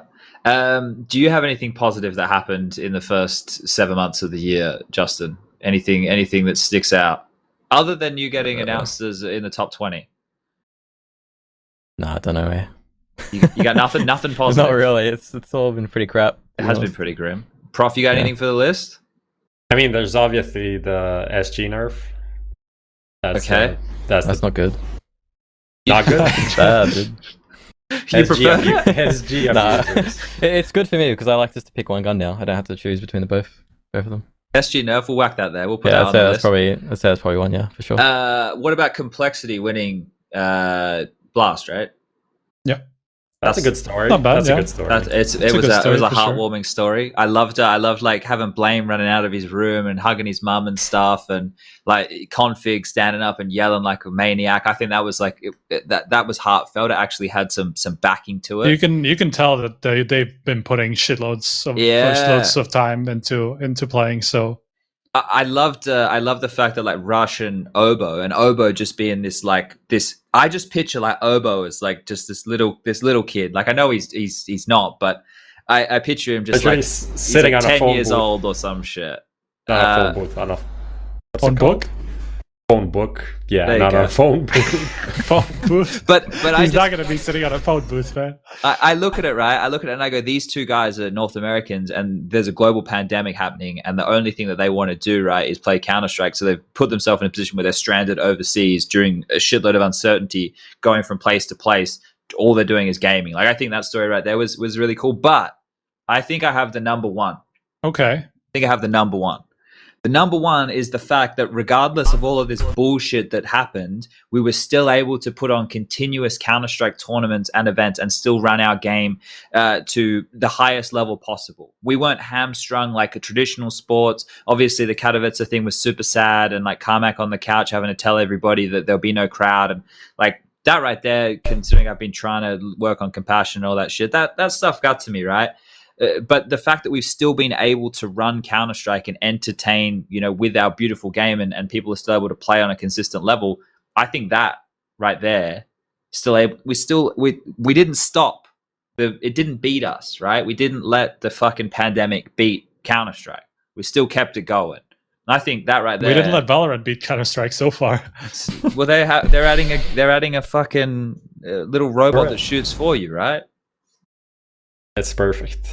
Like we don't even now fun. That people come in and they ask when I do my little Danger Zone streams, they come in and they go, "What do you think of Valorant?" I'm like, I just have to say, "Oh, it's a well-made game, but it's not for me," right? Like that's the way we should look at the game. It's an FPS game. That's about it, right? That's all we need to think. We don't need to talk about Valorant. Don't worry about Valorant. No, there was one more thing that I had actually. Okay, and I'm trying to. Oh yeah, there was the ranking system for the major. Obviously, it didn't happen, but it was announced early in this year. Yes, or like really early on this year, actually. That was a good thing as well. Well, like replacing the direct invites with like the major ranking events as they should have been on LAN, not as they are now. The major invite changes, which should have been based on 3 events. If you remember, like IEM Melbourne was supposed to be, or was rumored to potentially be, a major ranking event. Like the first event after the break. Chad doesn't even remember this. Like that, the system that we have now actually should have been like basically the same, just on LAN for the next major, but only for the second major of the year. Fucking hell! So basically, like they just got that idea and put it into the online perspective now and regionalized it. So we've basically got it working anyways, just online and across 4 continents. Well, that's better for the majors, of course, right? Probably not better for the teams, I'd assume, Justin, who are already top 8 teams. Yeah, no. But I think overall to have the more relevant teams now, this is the thing. I don't know if that's a good change for the year so far, but when we get back to majors, depending on what that's going to look like, I don't know if it's still going to be like that. I'm expecting, ladies and gentlemen, boys and girls, some massive changes next year in the way that everything is approached. So I don't know if that one's going to be valid because it didn't happen. Like I know it happened. Well, but it kind of happened. Yeah, we never saw it come to fruition. There's some people in chat. You think they wouldn't just return to that if we ever go back to normal? We have to take into account that Valve was also like at least putting in money for the prize pool for those events, if I remember correctly, like 200K or something like that. So that would also like kind of help the TOs. Something like that. That's true. Okay, well, look, some people in chat have been mentioning the player base hitting the highest peak we've ever had. Is that a positive? True. I guess it's not like esports related. Yeah. It's more game related. Still good news. Sure, we're still growing, I guess. I mean, that's still good for esport. Like the more players we have, the more potential there is for more viewers and stuff like that. So I think that's a decent. We got a lot more positives than I thought. Yeah. All right. Well, let's. You're a pessimist. You're a pessimist at heart. I am, and I'm trying to fix it. It's not going to happen, but we'll see how far we can get. Now, looking at all of these, how are we going to rank them? How do we normally rank them? We just agree. Okay. Well, what do we think is number 1? I think still being able to run events. I think that kind of underlines everything because without it's kind of like it wouldn't happen without all the shit happening. So I'm not like whatever. We can put it there. Sure. I get what you mean, but contextually speaking, Striker is trying to say it's important. Yeah, I get it. Getting healthy and getting out of a hospital only happened because you ended up in the hospital in the first place. Yeah, but I think that. But you still can't say that it's not a good thing that you actually got out. Sure. Like, okay, and you survived. What's number 2, Justin? What would you put in number 2 out of that list? Definitely not the major one. Maybe CSGO player peak, I reckon. Yeah. I mean, the other stuff doesn't really affect me too much. That's true. So, in terms of like how I see it, I think the player base is probably better for us as players. Overall, that one probably, because if we're doing the big one and the complexity one, then you're obviously having to talk from a position of like maybe you have a soft spot for either or. And then We have to put in the SG nerf, surely. The Dust 2 or the SG nerf, because I would go with the SG nerf. I think the Dust 2 opening is like good, but not as impactful. No, not anywhere near as impactful as the SG nerf. I like the SG, but I was like, it was enough. Yeah, enough was enough. In terms of a spectator's point of view, I think the SG nerf is really good. I think we're kind of just sick of looking at the scoped in, spraying down and killing like 5 people. It wasn't that, mate. Kind of boring. Watching how scared AWPers and like CT players were. I was like, what are we doing? Yeah, but once you get the SG though on CT. Yeah, well, that's when the game changed. Then you're fucking up everybody. All right, well, we built a comprehensive list and we decided on it pretty quickly. So good stuff, everybody. If you disagree in chat, that's right. You can make a list at home with your friends on the internet, do a Zoom call, maybe do it with your dog, maybe get your mum involved. Also share it with us, like on Twitter or whatever. Share it on Twitter. Yeah, tweet it. Tweet preferably without too much hate, but... Well, our community is awesome. We're trying to spread this tribe here. Only positivity. Oh Jesus! All right, we'll keep it moving. We're going to move into the DreamHack Summer conversation. Now, we started a little bit earlier where we were talking about the teams that were going to be in showing for the North American side. Let me just send Lucas the page. Lucas, bring this bad boy up so everyone can see that. Oh, that's the European one. We need the North American one. So bring up this one here. And basically all the big names in North America are involved in this one right here. And then we're going to be kicking off on August the 8th. So we're not far away from that right now, being the 30th of July. So yeah, we've got obviously EG. They're the highest ranked team as of HLTV.org right now. Liquid, Furia, who have just been on a bit of a mad one lately. Gen.G, 100 Thieves. Jesus, you guys have dropped to 17th. Justin, what the fuck's going on? We don't talk about that. Jesus. 23rd in the world is Cloud9. Then we have Triumph, who they're going to lose Grim, right? That's what's happening here. So yeah, they already made another change before as well. So okay. And then we have the Pug Gods, or the Pug Gods, sorry, who have recently reformed after their quick little stint over in Valorant. So those are the teams that we're looking at for this one right here. Now, coming out of the player break is always shit. I think like those kind of results that you're going to be seeing are not going to be indicative of where we'll end up towards the tail end of the second half of the year. Obviously, the Bug Gods are going to win it just because they've been playing throughout this all. And yeah, well, I would have lumped Triumph in there as well, but obviously with the roster changes around them, yeah, that kind of drops off for them. But normally what we see happen with these kind of events is the teams who have been grinding throughout the player break, they come through and they show the better form, and everyone's like, oh my god, it's like what we have when we go to the major and we have the minors and we have the fucking earlier stages, and the weaker teams are doing better, but that's because they've had a shitload of time to practice and everyone else has been taking the time off. So coming into this, Striker, do you have any, you think it's going to be that case? Do you think Fury is going to continue the form? What are your thoughts just initially looking at it? Man, considering what we've seen like over the past couple of months where like Furia were really good at the start and then like towards the end, EG and Liquid kind of went back up. Gen.G had one win like throughout that whole run. That the 100 Thieves actually like out of the top 4 or top 5, I guess, were the only ones who didn't. I'm sorry to say. So it's so up in the air at this point. And as you say, like after the break, it's always even more crazy. And I think that's not going to change here. I think it's just going to be a very, very random. So I could actually see, like, I'm not saying that the Pug Gods are actually going to win it. I'm just saying that they could easily take some wins off almost any of these teams, considering especially how they've done so far, taking down some established teams like even like Chaos and stuff who have been doing pretty well.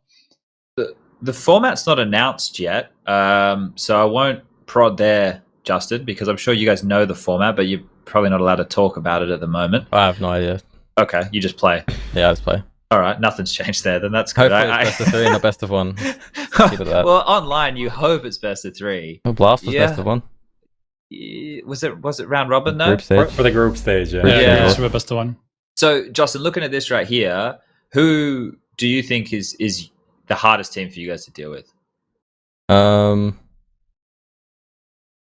don't know. To be honest, normally it's Liquid, but they got a new player, so not entirely. What is it about? I wanted to ask this with you. Like, what is it about Liquid that's difficult for you guys to deal with, or what was it? Like, what was the annoying trait that they had that you guys couldn't get past? Well, towards the end, we actually did alright. Like the last match we played with them, we took a map off them, and the other two were really close. So I think that one could have went either way, and I think if we got over that hump, it might have been a little bit different. But I think they're just really confident versus us, especially Elige. Okay. Seems to have always really good games versus us, and I think we make like at least in the Liquid games when we do the VOD review, we have like a lot of little mistakes that we pick up more so in that game than versus anyone else.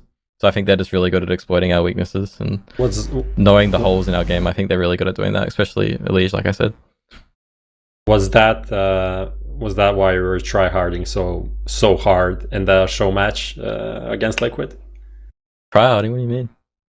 Love playing Tuscan, bro. Oh, when you guys had strats on look, can I strats? We had no strats. We didn't do anything. We went around the map like 5 minutes before the game, and that's it. But here's the difference, right, Justin? Tell them how much Tuscan in your time that you and Aaron have probably played. Yeah, I've been playing Tuscan since 2006, or 2007. So I am well familiar with the map. This is the Even difference. though it's a completely different game, the map is still the same. The map is that's the thing. Like you don't really have skyboxes open too much on Tuscan on the new one on CS:GO as well. So I feel like the playstyle wise, it probably hasn't changed a whole lot compared to 1.6. So yeah, I'm not too sure about that, but I mean, it felt good winning them, even if it was a charity match.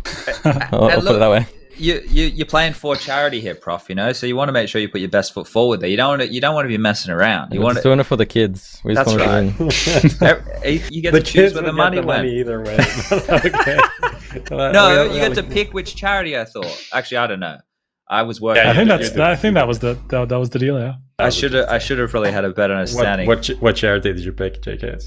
I'm not too sure. Chris. We spoke about it beforehand. I just can't remember. Oh dear. All right. We had a few. We had like 3 or 4 that we're gonna pick. So I was some kids anyway. Someone got some money from a charity. For it's like an animal charity. I mean, we played 2 maps. Like, come on, we didn't really do much. What? Yeah, there was a third that they wanted to play, but I think they said no because the pro. Yeah. Anyway, I wanted to ask about Gen.G, Justin, from playing against them and practicing against them and stuff. Like, I look at this roster and I think there's a lot of players on this team, like Automatic, obviously, and then Bentet, the two that to stick on out. But they've been having some good results. So when you guys play against them, are they a difficult team to handle? Are they one that you feel like you have a good grasp on? I think the last 2 times, well, the last time we played them, we lost. But like, I don't really take into account that game too much. I think we just played like shit. Okay. So, I think they're pretty good. It's from my perspective as a player, we're pretty confident against them, and I think we're just confident that we're better than them skill wise. I think they have good team play, and I think that's probably because of Daps. I think he makes the most of like what he has, and obviously all those guys on that team are really, especially Bentet and Automatic. I think they're really good individually. So if one of those 2 guys have a good game, then you can see them beating other teams like Fury and stuff. But yeah, I don't know. I think this is weird. I feel like they're up and down. They're kind of like us in a way. They have like some good showings and they kind of have like some average showings. Okay. Yeah, they're still relatively new coming together, right? It's only been this year since they've come together as a roster. And I don't know how good BNT's English is. So yeah. They could have that problem as well. Yeah, hopefully that gets dealt with pretty quick. I think Indonesians, well, at least when I go to Bali, they all seem to speak English. So maybe it's a different story with him. I'm very used to it. Yeah, let's see if we can do this. Prof, who do you think is going to win this event? Let's do this. Let's go through. Let's pick who we think is going to win this one, and we'll see who ends up being right. I think Justin's going to say his team. I'm expecting that. Yeah. Look, EG had that like kind of good run at the end. So I'm not going to pick them just because of that, especially because we were good, so they're not going to be trying that hard right away. So I'm just going to go for Furia. Furia? Like, why not? Yeah. All right. Just Striker, you got anyone? Any names leaping? This is like just throwing darts right now. Yeah, that's what I was saying at the start. Fuck it, I'm going to commit the Bug Gods. Well, okay. Jesus. All right. Why not? It's not gonna happen. I'm like gonna tell you right now, but I'm gonna commit. I like it. Justin, 100 Thieves. Well, I mean, of course I have to back us. That was a lot of confidence. He said. No, but really, I think EG or Fury are probably gonna have a really good showing as well. I think out of like Liquid have a new player, so it's kind of hard to tell, and I think out of the rest, other than us, I think they're probably most likely to have a good showing. I think we're gonna come back refreshed as well. We're gonna be like, head switched on, good attitude, good mood, and we're just gonna come out and win. All right. Okay. Well, I'm glad you did that, because then I was going to go. I'll pick you guys then. If you're going to let me say. But let's go with Cloud9. I think that everybody's just going to be flashed. Here's what's happened. JT has just spent the player break just learning every single flash he possibly can, and then when they come back, he teaches. Like, they actually have some pretty good flashes. We've stolen. They have really good flash assists. I think they have like the best out of everybody by far. I think in even the world, right? Yeah, all teams. Yeah, I think that's like by far. I don't even think it's close from what I saw the graphic. Well, look, we were gonna, maybe if there's time, I don't know how much time we're gonna have left, and I asked you before, Justin, if you'd been using the refrag stuff yet, and you said no. We're thinking if there's time left towards the end of the show, we might jump over some tools quickly. But when you guys see this shit on refrag, you're gonna on all these maps, you're gonna see how easy and quick it's gonna be to come up with like nades and stuff from now on. I think we're gonna try and use it in the next season, but obviously none of us have used it yet, so we're not too sure. What was that, Prof? I just wanted to say that JT had some flashes on overpass. I don't know where I saw him. Someone made a video or something. Just the classic, like when you're on A side, throwing the flashes to support the B side on overpass as a CT. I don't know. Maybe it was you on a broadcast or something. I don't know. Yeah. Yeah, that was pretty. It was like everyone knows you can do it, and people often like throw a random flash there, but probably never does anything. But he actually had like flashes that did something, so that was pretty nice. And like Aussie is doing well. Like his form the last month was like he had like a 120 rating in the last month of play. So he really came into his own as an AWPer in that team, I think. So there's good stuff over there from Cloud9. You can tell they're working hard as well. Now we're going to bring up the European side of things now, Lucas, if you can. I've got I sent the other link in the chat for you right there. So bring that one up, and we'll quickly go over those teams for the European side of things. This one here is going to be a bit harder to talk about. I think obviously with Justin here can talk about his experience with the North American teams, but right now this is the problem. The teams who have still been playing throughout the player break with this list that we have on the screen here, I would probably say are the Forzes, the Spirits, the Endpoints of the world.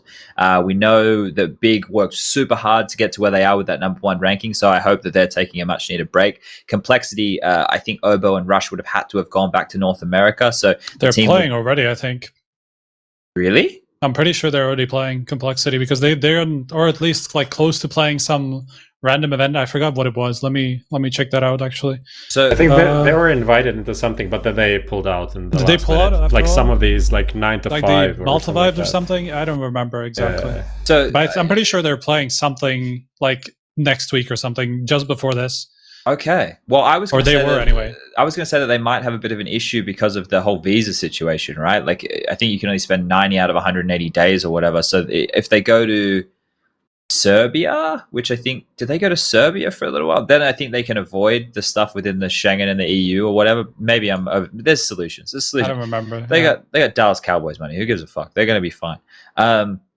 OG have taken a break because of Mansu's hand. I saw a picture on his Instagram. He has it like in a brace type thing, and he had to have steroid injections. And with him being the biggest performer in that team, that is a worrying sign. So I think OG going forward is going to be really basing to see how he comes out of it. Heroic, Hunden's been there for a little while now. I think Tessa's was the most recent addition, right? So they're going to be one to see when are they back at practice yet? Does anyone know if Heroic are back pracking? I guess. I do not know. Yeah, so this is all where we're in the dark, right? Mad Lions, we're not sure who they're going to have as a fifth going into that tournament right there. Fours had some woes towards the talent, and Endpoint. That's why I said Spirit, Endpoint, and Fours, because I know Fours have still been playing a little bit, I believe. These are the guys who are going to come out probably in the best form. So this event, I guess, for the teams who are in Cologne, is just wetting your whistle. And then for the other teams, it's about coming out and trying to take a trophy. So I don't think is there too much here we want to sink our teeth into, or should we just make blind predictions? I'll just say, like, this is Endpoint's chance to kind of break into the top 30 that they've been on the edge of for like 5 months and complaining about the rankings for like 4 months. So just like do well here and you're in the top 30 for sure. So just like no excuses, my UK friends. Okay. All right. Well, do you want to pick them then based off that? Yeah, let's go for them. Like getting top 2. Top 2? All right. Let's be realistic. Justin, who are you picking here? With all the caveats, with all the information we have, who do you think is going to take this one? I honestly got no idea, so I'm just going to say Big in Complexity. That's safe. That's safe. But I can definitely see like a team like Fours and stuff. coming out. And Force haven't been doing particularly well lately. They had some issues since they brought in more coaching staff, right? It doesn't feel like things are clicking at the moment for them. I'm not sure. I want to be with that, Justin, because I think that they're like a really exciting team, especially Xe Power. But I don't know. Like talking to Jerry, Jerry's always very candid in interviews, and it doesn't sound like he's happy. And if Jerry's not happy, then I'm sure there's fucking bigger problems going on there. Yeah, yep. I'm pretty sure they just need a roster change at this point. Like they've been together for a shit ton of time, so it's just when things don't work for that long, it's just like change a few players, normally in tournaments like this after the play break, it's always the team that you're not really expecting to do well. It's true. Actually does really well. So, all right, it's fair enough. Yeah. I'm gonna make a wild pick here. I'm gonna pick OG. I'm not gonna give any reason. I'm just gonna pick OG. Just because we didn't pick it. No, because everyone thinks literally started out OG, but they're offered their best player. That's what I'm thinking. SPUNJ started the OG hate train, and literally every time they do like win one round, people in chat are like, "Oh, SPUNJ, where are you? Did you see this? They won a round." That's why I picked them, because people seem to think I like actually hate the like. Why do you hate OG? Well, I don't hate OG, but I just think that if you think that they're going to be a good team, you might be a little bit like misguided. Like when I say good team, I mean like a contender team. Like, can they compete within the top 20? Of course. Like they have good players, but that's why I pick them here. And Striker, who you got? Did I ask you already? I don't think I asked you. No, you haven't. The guy in chat just wrote overrated G, and I found that super funny, as I have been finding the chat funny the last 2 hours. So. Jesus. All right. I think I'm going to go with Complexity, because I think they're probably going to return earlier than other people. Okay. At least based on what we've heard. They were meant to be I was just checking, they were meant to be in the 9 to 5, like the second stage or something. Now it's the first stage, the Swiss one, which is going to take like the next few days. And then in a few days, they were supposed to join the second stage. I don't know if that fell through. I haven't seen that, but I think they were supposed to come back early. So I'm guessing that they will, and they will get some more time. While Big, I think they might just be a little bit more rusty. So I'm going to pick Complexity. All right. Well, we've summed up that one right there. We're going to look now towards the rest of 2020 here. We're going to do another show before Cologne, I would hope. I think definitely. I don't know. We haven't planned what we're doing. Maybe we do a show next week. Maybe we do a show the week after. Maybe we do one on both. But going ahead, we obviously have Cologne now. Once again, another event. This was not rumored, but they said, oh, maybe, we do it offline. It's a studio event. Maybe, da-da-da-da-da. Obviously, the situation hasn't got any better. For some reason, apparently, it's encroaching on civil liberties for you to not wear a fucking mask, you dumb fucking planks of wood. Take some fucking civil responsibility for yourself and other people and just wear a goddamn fucking mask. It's not a big deal. Anyway, got that out of my system. I'm really angry today, guys. Hopefully it subsides. I don't know how that happened. How that happens to be like a big conspiracy theory that, wearing masks is just like a conspiracy theory in some way or another. How did that become like a whole continent's like way of thinking almost? Like, how did that happen? I think, okay, here's the deal. I think that the news that we get from and also the UK are just as stupid, right? Let's not mince any words here. Like, they've done just as dumb shit as America. Like, I don't want actually. What am I doing? Why am I? Not getting into this. I was just curious. I'll get worked up. I'll get real worked. Okay. Let's talk about. Let's just say Cologne. that there are continents and big countries, CS countries that have too many infected people, and people can't travel because of it. More or less, that is the biggest issue right now. All right, Lucas, bring this one up, because it's not going to take us a long time to talk about this. Once you bring this one up, we'll go over it quite quickly here for everybody playing at home. Okay, so have a look at this one, ladies and gentlemen. It looks very similar to the last one that you saw, with one little change. Chaos is playing instead of the Pug Gods. So I don't think we need to dive too much into the conversation for this one, because it's going to be very similar stuff. Obviously, the prize money's more. You can see here the event is running from the 18th to the 29th, so it's a little bit more of an extended event that's going on there. So format-wise, I don't think it's been announced yet, and I don't want to... Oh, no, it has been announced. It doesn't even matter. Like, we're not going to be talking about these teams, really, like, or this tournament in this fashion about who's going to win. I don't think that makes a lot of sense. Like, the main issue or talking point here is just, like, obviously, we don't have Cologne as an event, as a LAN event.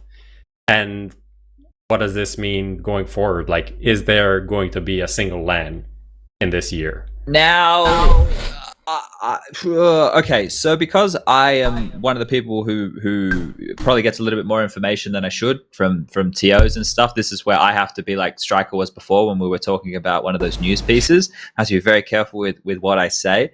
But if I'm going to be honest with everybody right now, if we want to look at the rest of this year, if I'm a TO, I'm already planning to the end of the year, right? And I know that things are changing constantly, and they want to make sure that they're keeping as up to date as possible because it benefits them in terms of the content they can produce and the type of tournament they can have on, if they can have the teams in location, et cetera, et cetera, et cetera. So they would want to make sure they're playing things by ear. But I'm next year, from what I can understand, right, from my grasp of the way that sponsorship budgets work, that the way that money works, that there's a whole thing called like a fucking global recession. Things next year are not going to look the way that they probably would have otherwise. And I feel that as a statement is me stating the obvious. We are going to probably see ourselves in a place where companies have to tighten their belts, where sponsors won't be able to invest as much money if events can't be held within the same foot traffic with crowds and all that kind of stuff. So this year, I would look at, if I was a TO, I would look at it as a year just to reel shit in, to run the best stuff that you possibly can online. If the circumstances change and a vaccine comes out tomorrow and we can get things back to normal, then sure, that's great. But that's not the world that we live in, right? So honestly, I'm not, like, obviously I don't have the same kind of background information as you do, but I would not be surprised at all if by the end of the year we had like a European LAN, obviously with just like the teams that can travel, you know, not like any teams and stuff like that. But I could easily see Europe being able to pick one location where most of the teams are going to be able to travel and them working it out. Because if we can get Formula One and that kind of stuff where they take these things much more seriously than we do, then I'm pretty sure we can run something in CS as well in Europe. Sure. It seems like one F1 driver might have corona. But I actually want to ask Justin what he thinks about this. Like, being in NA, is there like the prospect of traveling to Europe for an event? Because we presume it would be in Europe because it's like the hub for most teams. Is that something you would be like ready to do at this moment? What is, and in the team, what the vibe's like? Well, I mean, I'm pretty over playing the same teams over and over and over. So, I mean, it's something I definitely want to do, but at the same time, I also don't want to get sick. So, if there's obviously traveling and flying and stuff, there's obviously a massive increased chance of actually getting sick. Even though California is really, really, really bad right now. I could also just get walking out to the shops. I feel like it's better for you to get out, to be honest. Yeah, I don't know. I'm keen to go just because I want to play other teams. So I mean, it probably would be something that we would consider, I think, but it just depends on everyone else in the team, because I know some people are more, well, I guess, out of it in a way. Like from your team or other teams, or is that just a general vibe? From our team at least, yeah. So there's obviously people who are like potentially in high risk categories, or they're in categories where, you know, they might already have issues, like maybe they have asthma or they have breathing issues or whatever, right? Like, so for example, Chris Gomez has asthma. Sure. So it's a much riskier thing for him. Yeah. But if, let's just say we lived in a, well, no, because you would already have the answer. So there's the underlying fear of that right there. But if you were able to make the trip and then it meant that you were stuck in Europe for basically the rest of the year, would that be like the more preferential thing for you to do? Or if obviously I haven't spoken to the team about it, but for you personally, would that be the play? Like for the rest of the year, let's say you got on a plane in a week's time and then the rest of the year was just, I mean, it's not Europe. Obviously not going to be in a week's time. It can be like in a month after these first online sure. stuff is done. So like maybe September or something like that. I think out of pretty much all the teams, I think we're probably the most used to moving away from home and living in, you know, Europe, for example, for like 3 months on end. So I don't think we'd have any troubles with that at all. Right. I think it would probably just feel normal to us, actually. So, I mean, that would be fine for us. And, of course, we'd also get to practice better teams and more variety of teams. And I think it'd be, obviously, much better for us in terms of CS. But as long as we can go home after that, that would be nice. Yeah. I mean, mithR going that route already, so could see more teams going there. mithR obviously, maybe they already arrived, or they're arriving soon in Serbia. And that is also, I guess, like Serbia is not probably the best place to go to at the moment. Like, it's not like the coronavirus is under control, super there, but they're not in the EU, so that helps with the EU stay days and stuff like that. So maybe if something like what we talked about happens later, like from September onwards for 3 months, then people can actually stay there for 3 months. But I just want to say, like, sorry, it also just depends on like where you go as well. Like, you don't want to really be stuck in a country that you don't really enjoy, or you're not having the best lifestyle, because then it can kind of just be counterintuitive. Of course. But for us, at least, we have all of our days in Europe. I think they've reset, so we can spend as many. I think it's 90 days. 90 out of 180. Yeah. So, for us at least, I think we have like a more broad selection of places to go to. I think, depending on like if we can get back to America or Australia. So yeah. So look, I think just reeling this back into the topic of ESL1 Cologne being held online, and this feels like it's a no-brainer of a question here, but I figure I may as well ask it. From your perspective, Justin, does now that it's just like, oh, well, it's just another online event, does that crop on in, or is it still like, well, this is Cologne, it's not the best circumstances, but it's still like by name a big event? Does it hold more for you guys, or does it now just become just, oh, well, we just do the best we can, it's just another event? There's definitely like the same feeling going into like most events, because we're going to the compound every time, we're playing the same teams every time, you know, we see the same people every time. Like, it's kind of, most tournaments kind of just feel the same, but when you play on the actual day, or like the few days leading before, you know, it's like a much bigger tournament. For example, like if you're comparing DreamHack and Cologne, obviously, sure. The effort and the amount of work that we put into, you know, both of them might be a little bit different. Okay. So there's definitely like that kind of perspective on it, but you just need like the mentality of like, this is a really important tournament, but it's kind of hard at the same time. Has it been difficult to like keep up the motivation? I know you guys had it a little bit different, as you were saying, with the coaching change. So that brings a lot of like, I guess, new blood, and, you know, willing to improve again and just like figure out how to work together. How is that from your perspective, motivation wise? Do you mean like playing online tournaments, or just having multiple changes and stuff? No, throughout these last 3 months, I imagine most teams' motivation dropped off massively, just because, like you say, everything's kind of the same, play the same teams, stuff like that, not really too much motivation to improve. So was that different from you guys? I think maybe at the start it might have been a little bit different, because we didn't know how long it was going to go on for, but now that we know it's probably going to be until the end of the year, I think it's kind of like a lot more serious, I guess you could say. Like, people can kind of like know what to expect, whereas like in the first half you'd be like, oh, we're only going to be doing this for like 2 or 3 tournaments, and then we can go back to playing LAN or something like that. But now that we know pretty much everything's probably going to be online, I think it kind of feels more normal, even though it's not LAN, like you're not playing in front of a crowd and stuff. It's still super important, and yeah, everyone just needs to kind of have that mentality of like, you know, every tournament's like super important, and obviously the rankings are being affected as well, so also that we have to play for as well. Is there something that could be done for people to actually like get a bigger feeling of importance, like for players? Like, can the TOs do something that would motivate players additionally? Does anything come to mind, like, from that perspective? I don't know about the TOs, but for us, at least as a team, it's basically just winning the tournament and also the rankings. So I think those two are obviously the biggest two, because if you get the rankings, you get more invites and stuff, and I don't know how that's going to affect next year if things go back to normal, and like, say you're like a top 5 team and you drop down to like top 15 or something.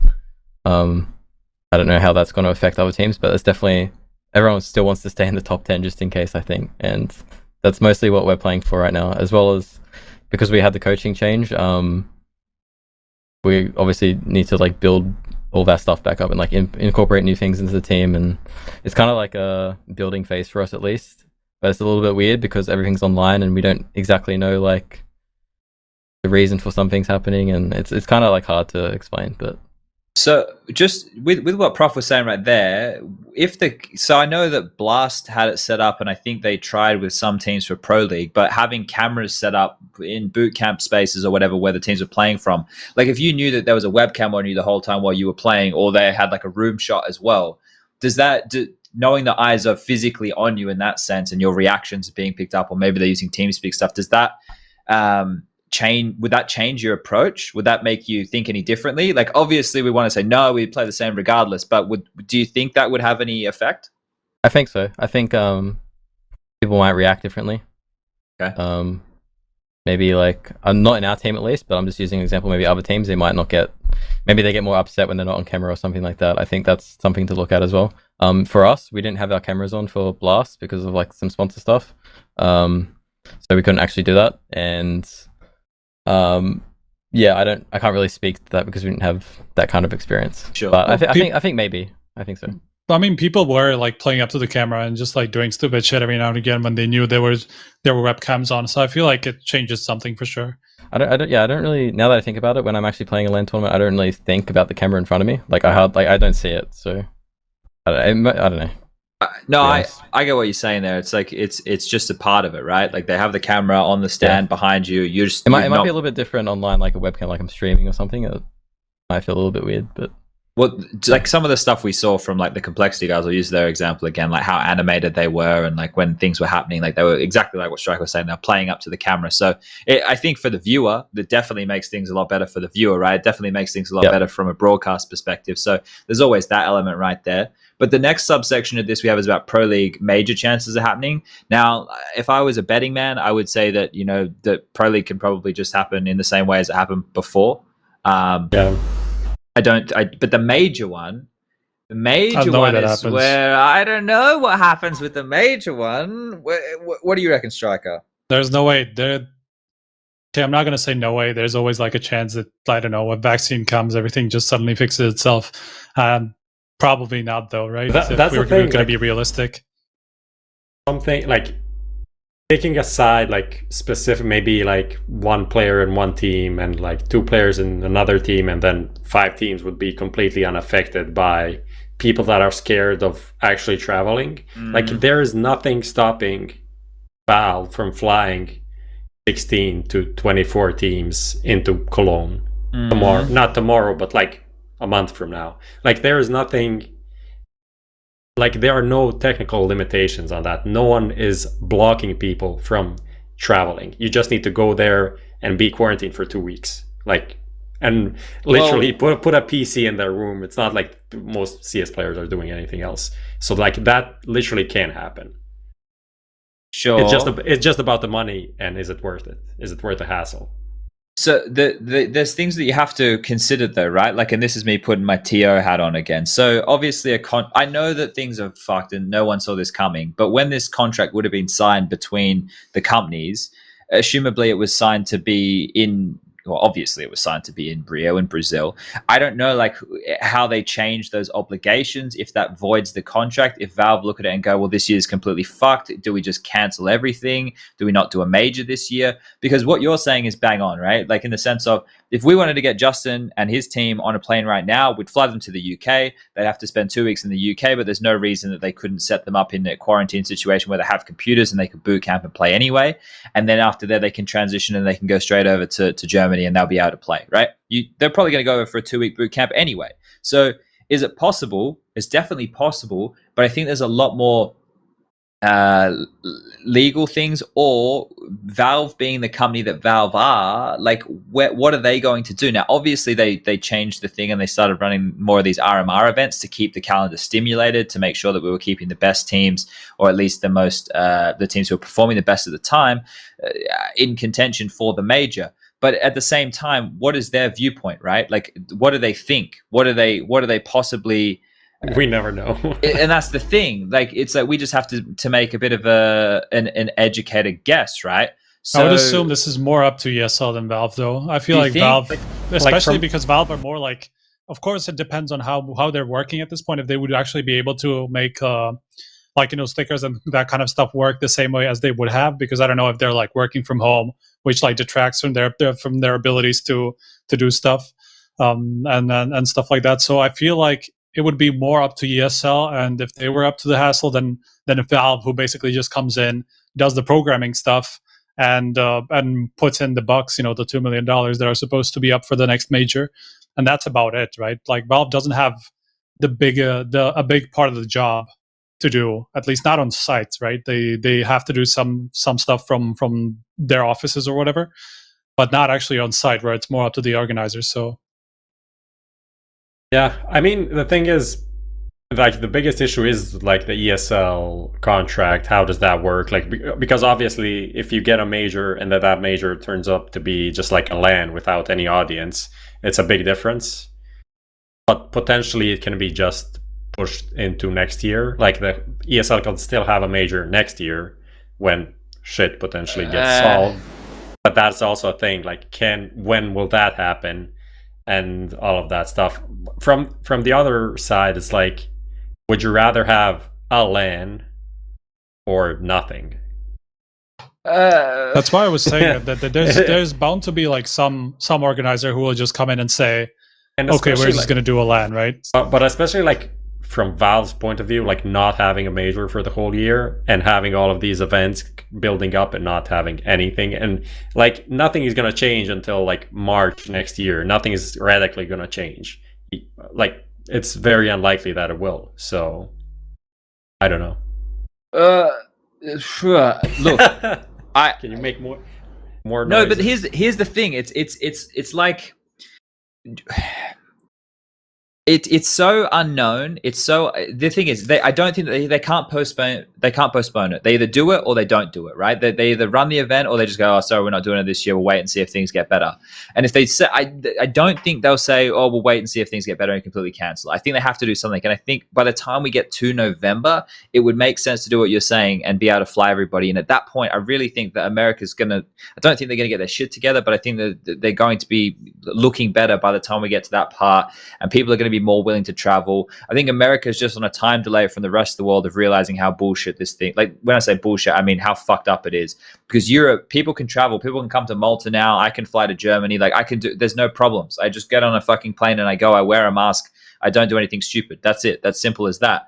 But whether or not like teams want to take that risk, like if I'm a North American team, I can say I don't want to do it. But like I'm going to tell you that if everybody else says yes, teams are going to say yes. Yeah, that's true. Like unless somebody actually has like health problems that are preventing them, like being a bit scared about catching something, and you're not actually in one of those one of the more affected groups, then you're probably just going to say fuck it, let's just go to Europe.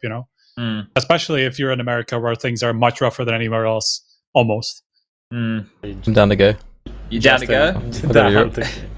I just think that's kind of what people will just default to, just because, especially if they're not quarantining in America already, they're going to be like, well, okay, I cannot quarantine in Europe, where it's actually better than here. They could just postpone the major. I don't know if ESL will run, like if they postpone, I don't know if ESL will run the major still, but they would have to run more online game tournaments, right, for the rankings, like one or two more, and then probably just schedule it for like March or something. But haven't they already worked out who's going to have the two majors of next year? Isn't that already done? Like, haven't they?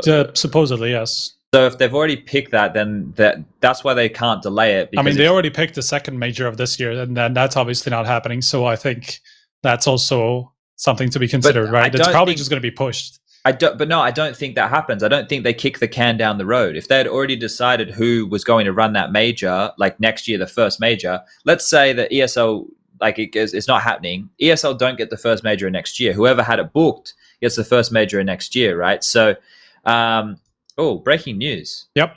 I was just going to bring it up. Okay. Well, let's this chat here, I think we can go into a playtime segment for like 5-10 minutes. All right. Well, we're towards the tail end of this anyway. We've raffled on a little bit. I won't get into the practicals this time around. We'll get it happening next time. So, Lucas, bring up the playtime bumper and we'll jump in here and we'll close this one out. We're hitting the 2-hour mark.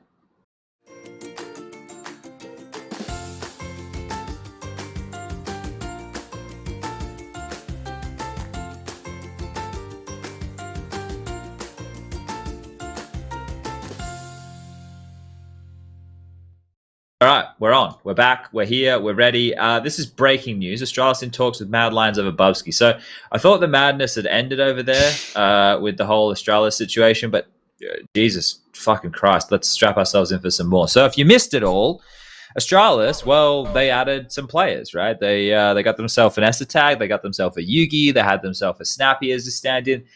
This right here, before we can get stuck into it, immediately smells to me like somebody, either Glaive or mate Zipper. He's not. One of the two aren't coming back after the break. That's what that reads to me. Well, it doesn't read. That's what that means to me. Justin, do you have any idea what the fuck's going on in Astralis? Honestly, I have No idea, but I wouldn't say that they're gonna quit. Surely, like Zipex or Glaive, right? I mean, they won so much. Surely they just keep going. Yeah, it's They have just something that's really good and it's still working. So why not just keep doing it? Unless, but if they add Bubzkji, they have 8 players. Yeah, I mean, maybe Astralis are picking up another team. Oh, here we go. They're doing an academy I don't team think on they the can side. do that. No, you They just did say you don't they call want them. 10. Yeah. They did say they want 10 players. So Well, that's not what Device said when we had him on the show. Okay, so this is the breaking news. I don't know what to make of this. You got anything, Striker? This what does this say to you? It's like, I mean, logically, yeah, something's actually changing in Astralis, but I actually don't think that's happening though. I think they just gone mad. are they? And they're just like lions? they're just like cornering the competition basically, and just like I mean, that's sure what they it get all the feels like. talent. Bubzkji is available. Let's get him before someone else does, and that's it. I was Like actually gonna say G2 that. maybe. I think that makes him. the most sense. Yeah, just because he is a pretty big commodity, but that also probably means that he's fairly expensive. And I don't think, based on what we saw, Astralis might have signed 2 new players, but I can tell you they're probably not going to be paid as much as any of the other original 5. They probably got them on cheap. They even got Yugi for free, and Esatag actually for free too, because his contract ended with Heroic. They didn't manage to get him earlier, so they just got both players for free. So for them to buy a player this time, that almost feels to me like either a business decision, or they lost one of the original 2 players that they got in Esatag or Yugi to some other team who just wanted to get them and wanted to get like a replacement for one of them, basically. But it's just still weird to me. I've got a conspiracy theory that someone's just messaged me. Now I won't name any names here. We'll Is Bill Gates involved in Flat Earth? There's If no not, Bill I'm not Gates. interested. There's no Bill Gates. There's nothing crazy along those lines. But what if Astralis are getting 5 players, right, to get the magic number of 10, to have a replacement squad, right? This is how the conspiracy theory goes, to take over from the old team, and the old team are leaving. Is that a conspiracy theory that anyone thinks they can get behind? Yes. It's yeah, sure. I don't think it's even like I didn't even try and sell it. No, from Astralis' point of view, yes, but from the player's point of view, why would Bubzkji do this? Why would Bubzkji be Astralis B with Yugi? Like, I don't know. Maybe he's not being told what's happening. I don't. If Astralis comes knocking and they say, "Hey, mate, we'll pay you. You can join the team and you'll be one of our rotating members," you're probably thinking about it, right? Yeah. I mean, it'd be hard to. I mean, maybe not from his position, just because he's not a. Well, I guess he's not a Yugi, who probably didn't have like an option other than try to like go in the cycle of going to North or going to Heroic, going back to whatever Mad Lions, or just jumping around in the sub top Danish scene. So then he's not one of those. So I'm not. Would you not say that Bubzkji is like a prime talent right now? Well, that's what I'm saying. Like, he's not a player that should be in Heroic. Maybe in Heroic because they are kind of good at the moment, but like he should be in a top 15 team. That was my point exactly. So, like, let's say Kjarbye's going there as well. Let's just say. Then look, I was going to say earlier when we were talking about North, right? I was going to say earlier. The move that would have made the most sense for North was to get Bubzkji and keep Kjarbye, right? Because their biggest problem was always firepower with like Kjarbye, Gate, MSL. That was the biggest problem. And so like it would have made sense for me for them to get for them to keep Kjarbye and then get Bubzkji as well. But that obviously didn't happen. Kjarbye left. The thing is, like, people watch the show so we could explain them stuff and they could go we and have be no smarter. idea, And we're just like confusing them additionally. This isn't really working out. Let's do this. The thing is, like, what you were saying with the conspiracy theory, right? That's probably what would make the most sense. Just because it's pretty likely, or not likely, but it's possible for the entire team to just want to switch organizations, right? It's much more likely than the team breaking up, to me. Yeah. It's much more likely than either of those players actually leaving, unless there's like some personal issue or a health issue that just prevents them from playing, right? Well, they were at the top still. Like, it wouldn't make any sense That's to fucking throw in the towel and just walk why away. I'm saying, like, for them to keep the entire team but switch organizations, that's actually a bigger possibility than one of the players leaving. All right. Well, let's put a pin in this conspiracy theory and let's get some viewer questions that have come on through for Justin here, because I wanna get the lad. I want to get him activated, and I don't think he's going to get activated talking about why the fuck Bubzkji is joining Astralis. I'll take him later. I'll get you the info later. All right, we'll get the gossip off the air.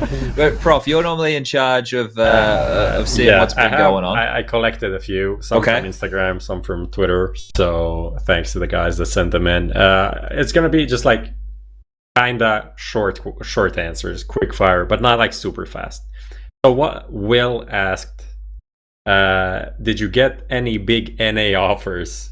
What made you stay loyal to your Aussie compadres? Compadres is the word he. That's a good word.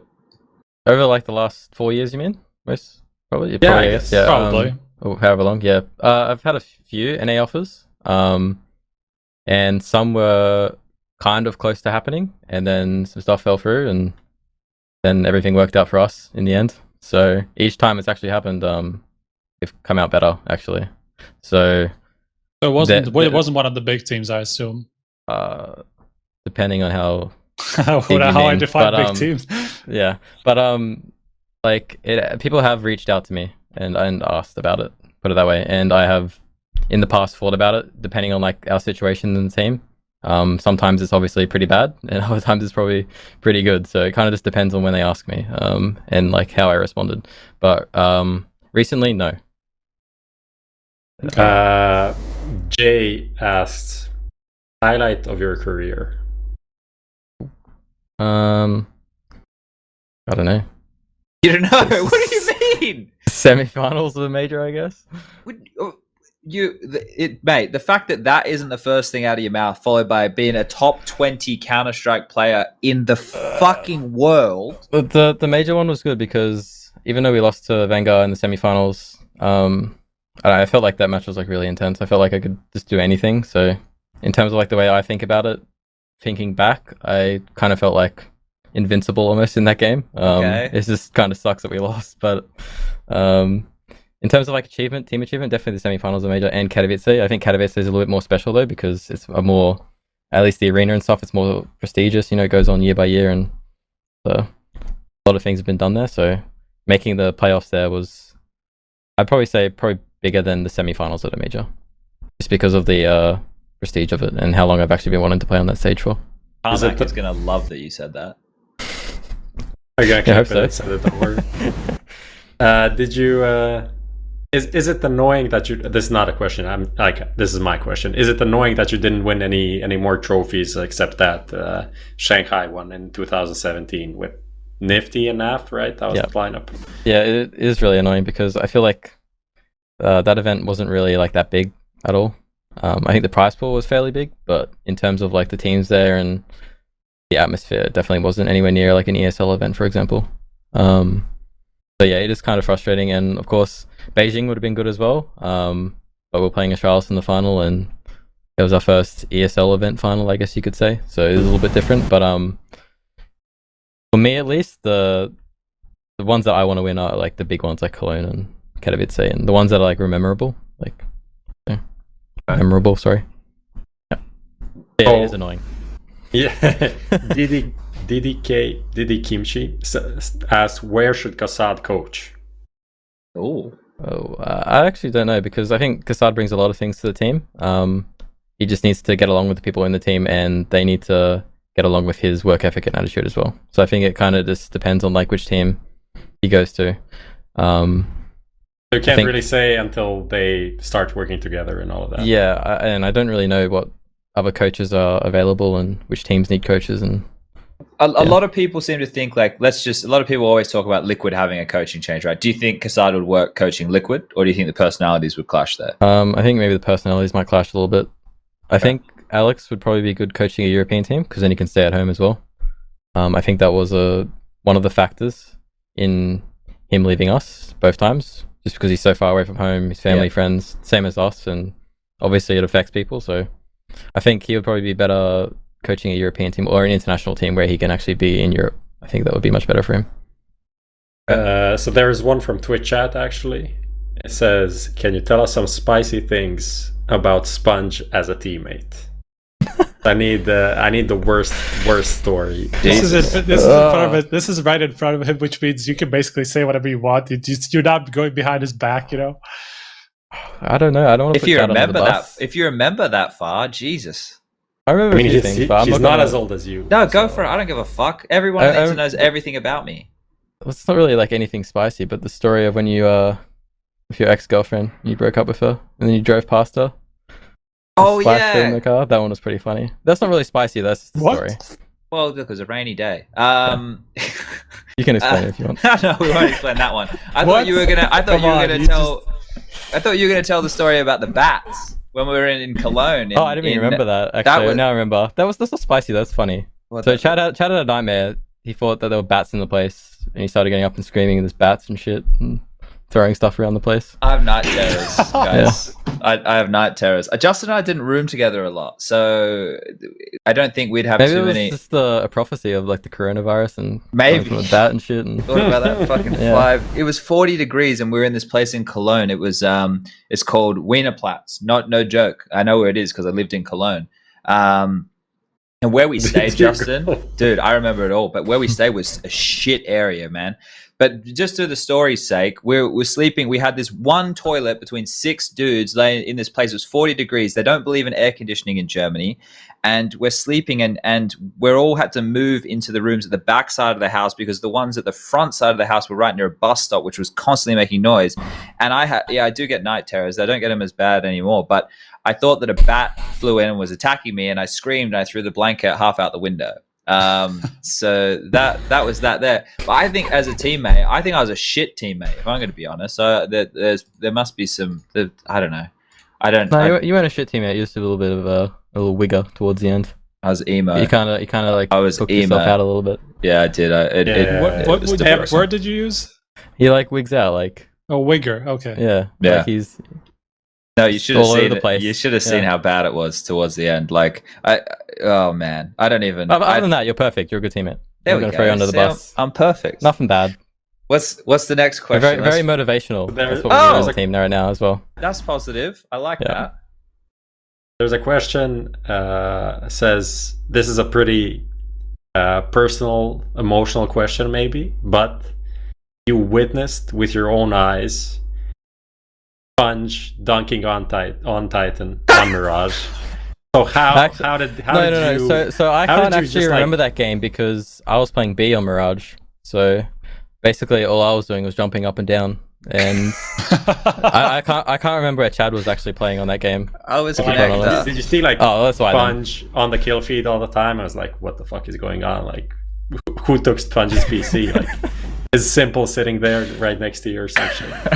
Yeah, Chad played really good at that game. I remember he was really happy, but then unfortunately we lost the next game after. We had to play it straight after, and we had to play it. Yeah, and that's when the rules were done. We randomized the map, and we started T-side, and when we started T-side Inferno, everybody just bullied us because didn't know how to fucking get map control. Yep, sounds alright. I remember the Titan game before that though, when we played them on Nuke. That one was fun. That one, Kenny destroyed us, right? Yeah, I remember that one. Yeah. They weren't as fun as the ones we played at Gfinity, where we beat Fnatic and did we beat Fnatic and we tied with NIP? Tied Fnatic, I think. I think we beat them on one. We beat them on Cage, and then like Olaf afterwards goes, "We'd never been shot that hard." That's what he said, and I was like, "That feels nice." That's because we were just aggressive as shit. Do you got any more questions there, Prof? That's more or less it. There was a guy that's asking, "Are you sure it's B?" Just like based on the meme, right, with the flashbang and that shit. Yeah. But that's more or less it. Dude, that meme, I saw it. Yeah. I didn't even get tagged in that tweet when it came out. It's got like 70. It got like 70k retweets. Or like, likes. 70k likes, and I didn't even get tagged. You missed out on all of the high right there. Strike. You have any questions for Justin? Probably not. Okay. Well, I do then. Justin, I have some actual like genuine questions. Out of like all these years now since like I've stopped playing, how much in terms of like growth from your circumstances or the other players you've been around in, or the organization changing, or the ways that you've been approaching practice, like can you kind of what's changed the most in all of those things? Like, I know that's such a broad question, and I always ask this so poorly. But when we were playing the game back then compared to the game now, like what are the big ticket things that stand out in your head as the way that you approach the game and stuff? I think it's just a lot more professional nowadays. Because back then, I remember like it was, you just rock up to LAN tournaments. It's fun going to LAN tournaments with friends and shit, and you just want to win and do your best. And you come from Australia, and it's, it doesn't really matter what happens in the end. But nowadays it's like there's a lot more pressure, and I feel like you have some expectations that you have to live up to, and at least that's outside of the game. In terms of the in-game, I think everything's like a lot more regimented. Nothing's really like free flowing anymore. Like every team knows every team, and every player pretty much knows what every other player likes to do. So yeah, I think it's a lot more serious in that regard. Serious question here, because a lot of people probably aren't familiar. Back when Justin came to our team and stuff, the way that we approached it, because the old boys was much quicker in our approach to Counter-Strike. Like it wasn't the same way. Do you feel like the way that you approached Counter-Strike back then, you're ahead of your time? Like I don't even mean that in a joking way, because I look at the way Counter-Strike's played now, and that's how you used to play. Like everything was so methodical, every angle, whereas Counter-Strike, I feel like back when we were playing was super broad strokes. Like you could get away with being a lot sloppier and faster and shit, but you were always like really meticulous about your approach to the game. And I would like, you and I we wouldn't get into it, but I'd be like, Justin, I need you to push, and you'd just be like, shut the fuck up, Chad. I'm clearing fucking palace, bro. I remember this one time in practice on Cobble actually, and we lost the round or something like that, and I was last alive or some shit like that. And then the next round right after, Chad tells me to run down mid and die in CT Con. Literally run all the way to A and die, and I did it. Yeah, well, so you listened. And it made Chad happy. Oh shit! No, yeah. But no, I don't know. In terms of like the way I play, I used to be pretty passive. I think now it's kind of the opposite actually. Like I am still passive. I still know how to play passive, and I still know how to play very methodical. But nowadays, I feel like I'm taking more risks and more chances than before, and I think that's actually made me a better player. And it's something that people in the team wanted me to do for quite a while, but I just never really fully understood it. And maybe it's because of some of my positions. Like I'm playing like the solo bomb sites and shit like that. So the way that I think about the game is like, I need to hold this spot and I need to get as many kills as I can. I need to use my nades at this time and reactions and stuff like that. And when you think like that constantly, it's kind of hard to get out of that. But I think nowadays I'm doing a little bit better. So yeah, I think maybe you're right. I think just in terms of like me playing passive, it's kind of the opposite of what everyone else used to play, at least back at home. Okay. Well, I think if we don't have any more questions for him, we might be done. Justin, do you have anything you want to say? You have anything you want to ask him on? Anything? You don't have to do anything if you don't want. No, I think I'm pretty good. Okay. Thanks. Cool. Thanks for inviting me. No worries. Prof and Striker, we happy to put a pin in it? We good? Yeah. All right. I'm cool. We just need to figure out the next show, which we don't know when it's going to be. Maybe early next week. Then I have a vacation. Then it's either that or like 18th for me, 17th, something like that when I get back. Well, let's try and do one early next week if we can, just before DreamHack kicks off. Maybe there'll be some more news by then, some more roster changes, some more fucking madness happening. And then we will. I think what we'll do as well is we'll try and do another one of these game changes episodes. So what we'll do is we will dive into those tools I was talking about. I've got Shadow.GG on hand, Skybox, and the refrag stuff. And I wouldn't mind showing people like different ways that we can practice. Maybe we'll get a coach on, maybe we'll get a player on who, talk about those things. But we'll sort that out. So thank you very much for tuning in for episode 1 of season 5. We might be back with some new stuff. I have a really cool game show idea that's quite difficult to do, but one that hopefully we get going in the future. You can head over is that the one where I get fucked? Yeah. I think so. Okay. I think that's how we decided it. It was you versus. Yeah. Was it Striker versus the guest? Yes. Anyway, we won't. And the chat is also involved. The chat's involved too, and hopefully you can win shit. But you can head over to anchor.fm/HLTV to find the audio. We've got it on everything. Fucking do they people use iTunes? Anyway, it's on Spotify and all of that stuff. Spotify arrived in Croatia literally That's the best thing to happen in 2020. Literally. Okay, well, you got to make your own list. I don't think that fits on the Counter-Strike list, unfortunately, Prof. But I'm happy for you. Now you can listen to the music like the rest of the world. You can follow us on Twitter, HLTV Confirmed. We're over there. And also, yeah, we should be back for an episode early next week. So thank you to Justin, JKS, the motherfucking savage, for tuning in. Better than Davio. He's going to go down as the greatest Australian Counter-Strike player to ever play the game. Probably for a very, very long time. So let's get the fuck out of here, and we'll see you guys next time. Stop being babies, wear your masks, and smile, and be nice to your mum, and do all that shit. Goodbye.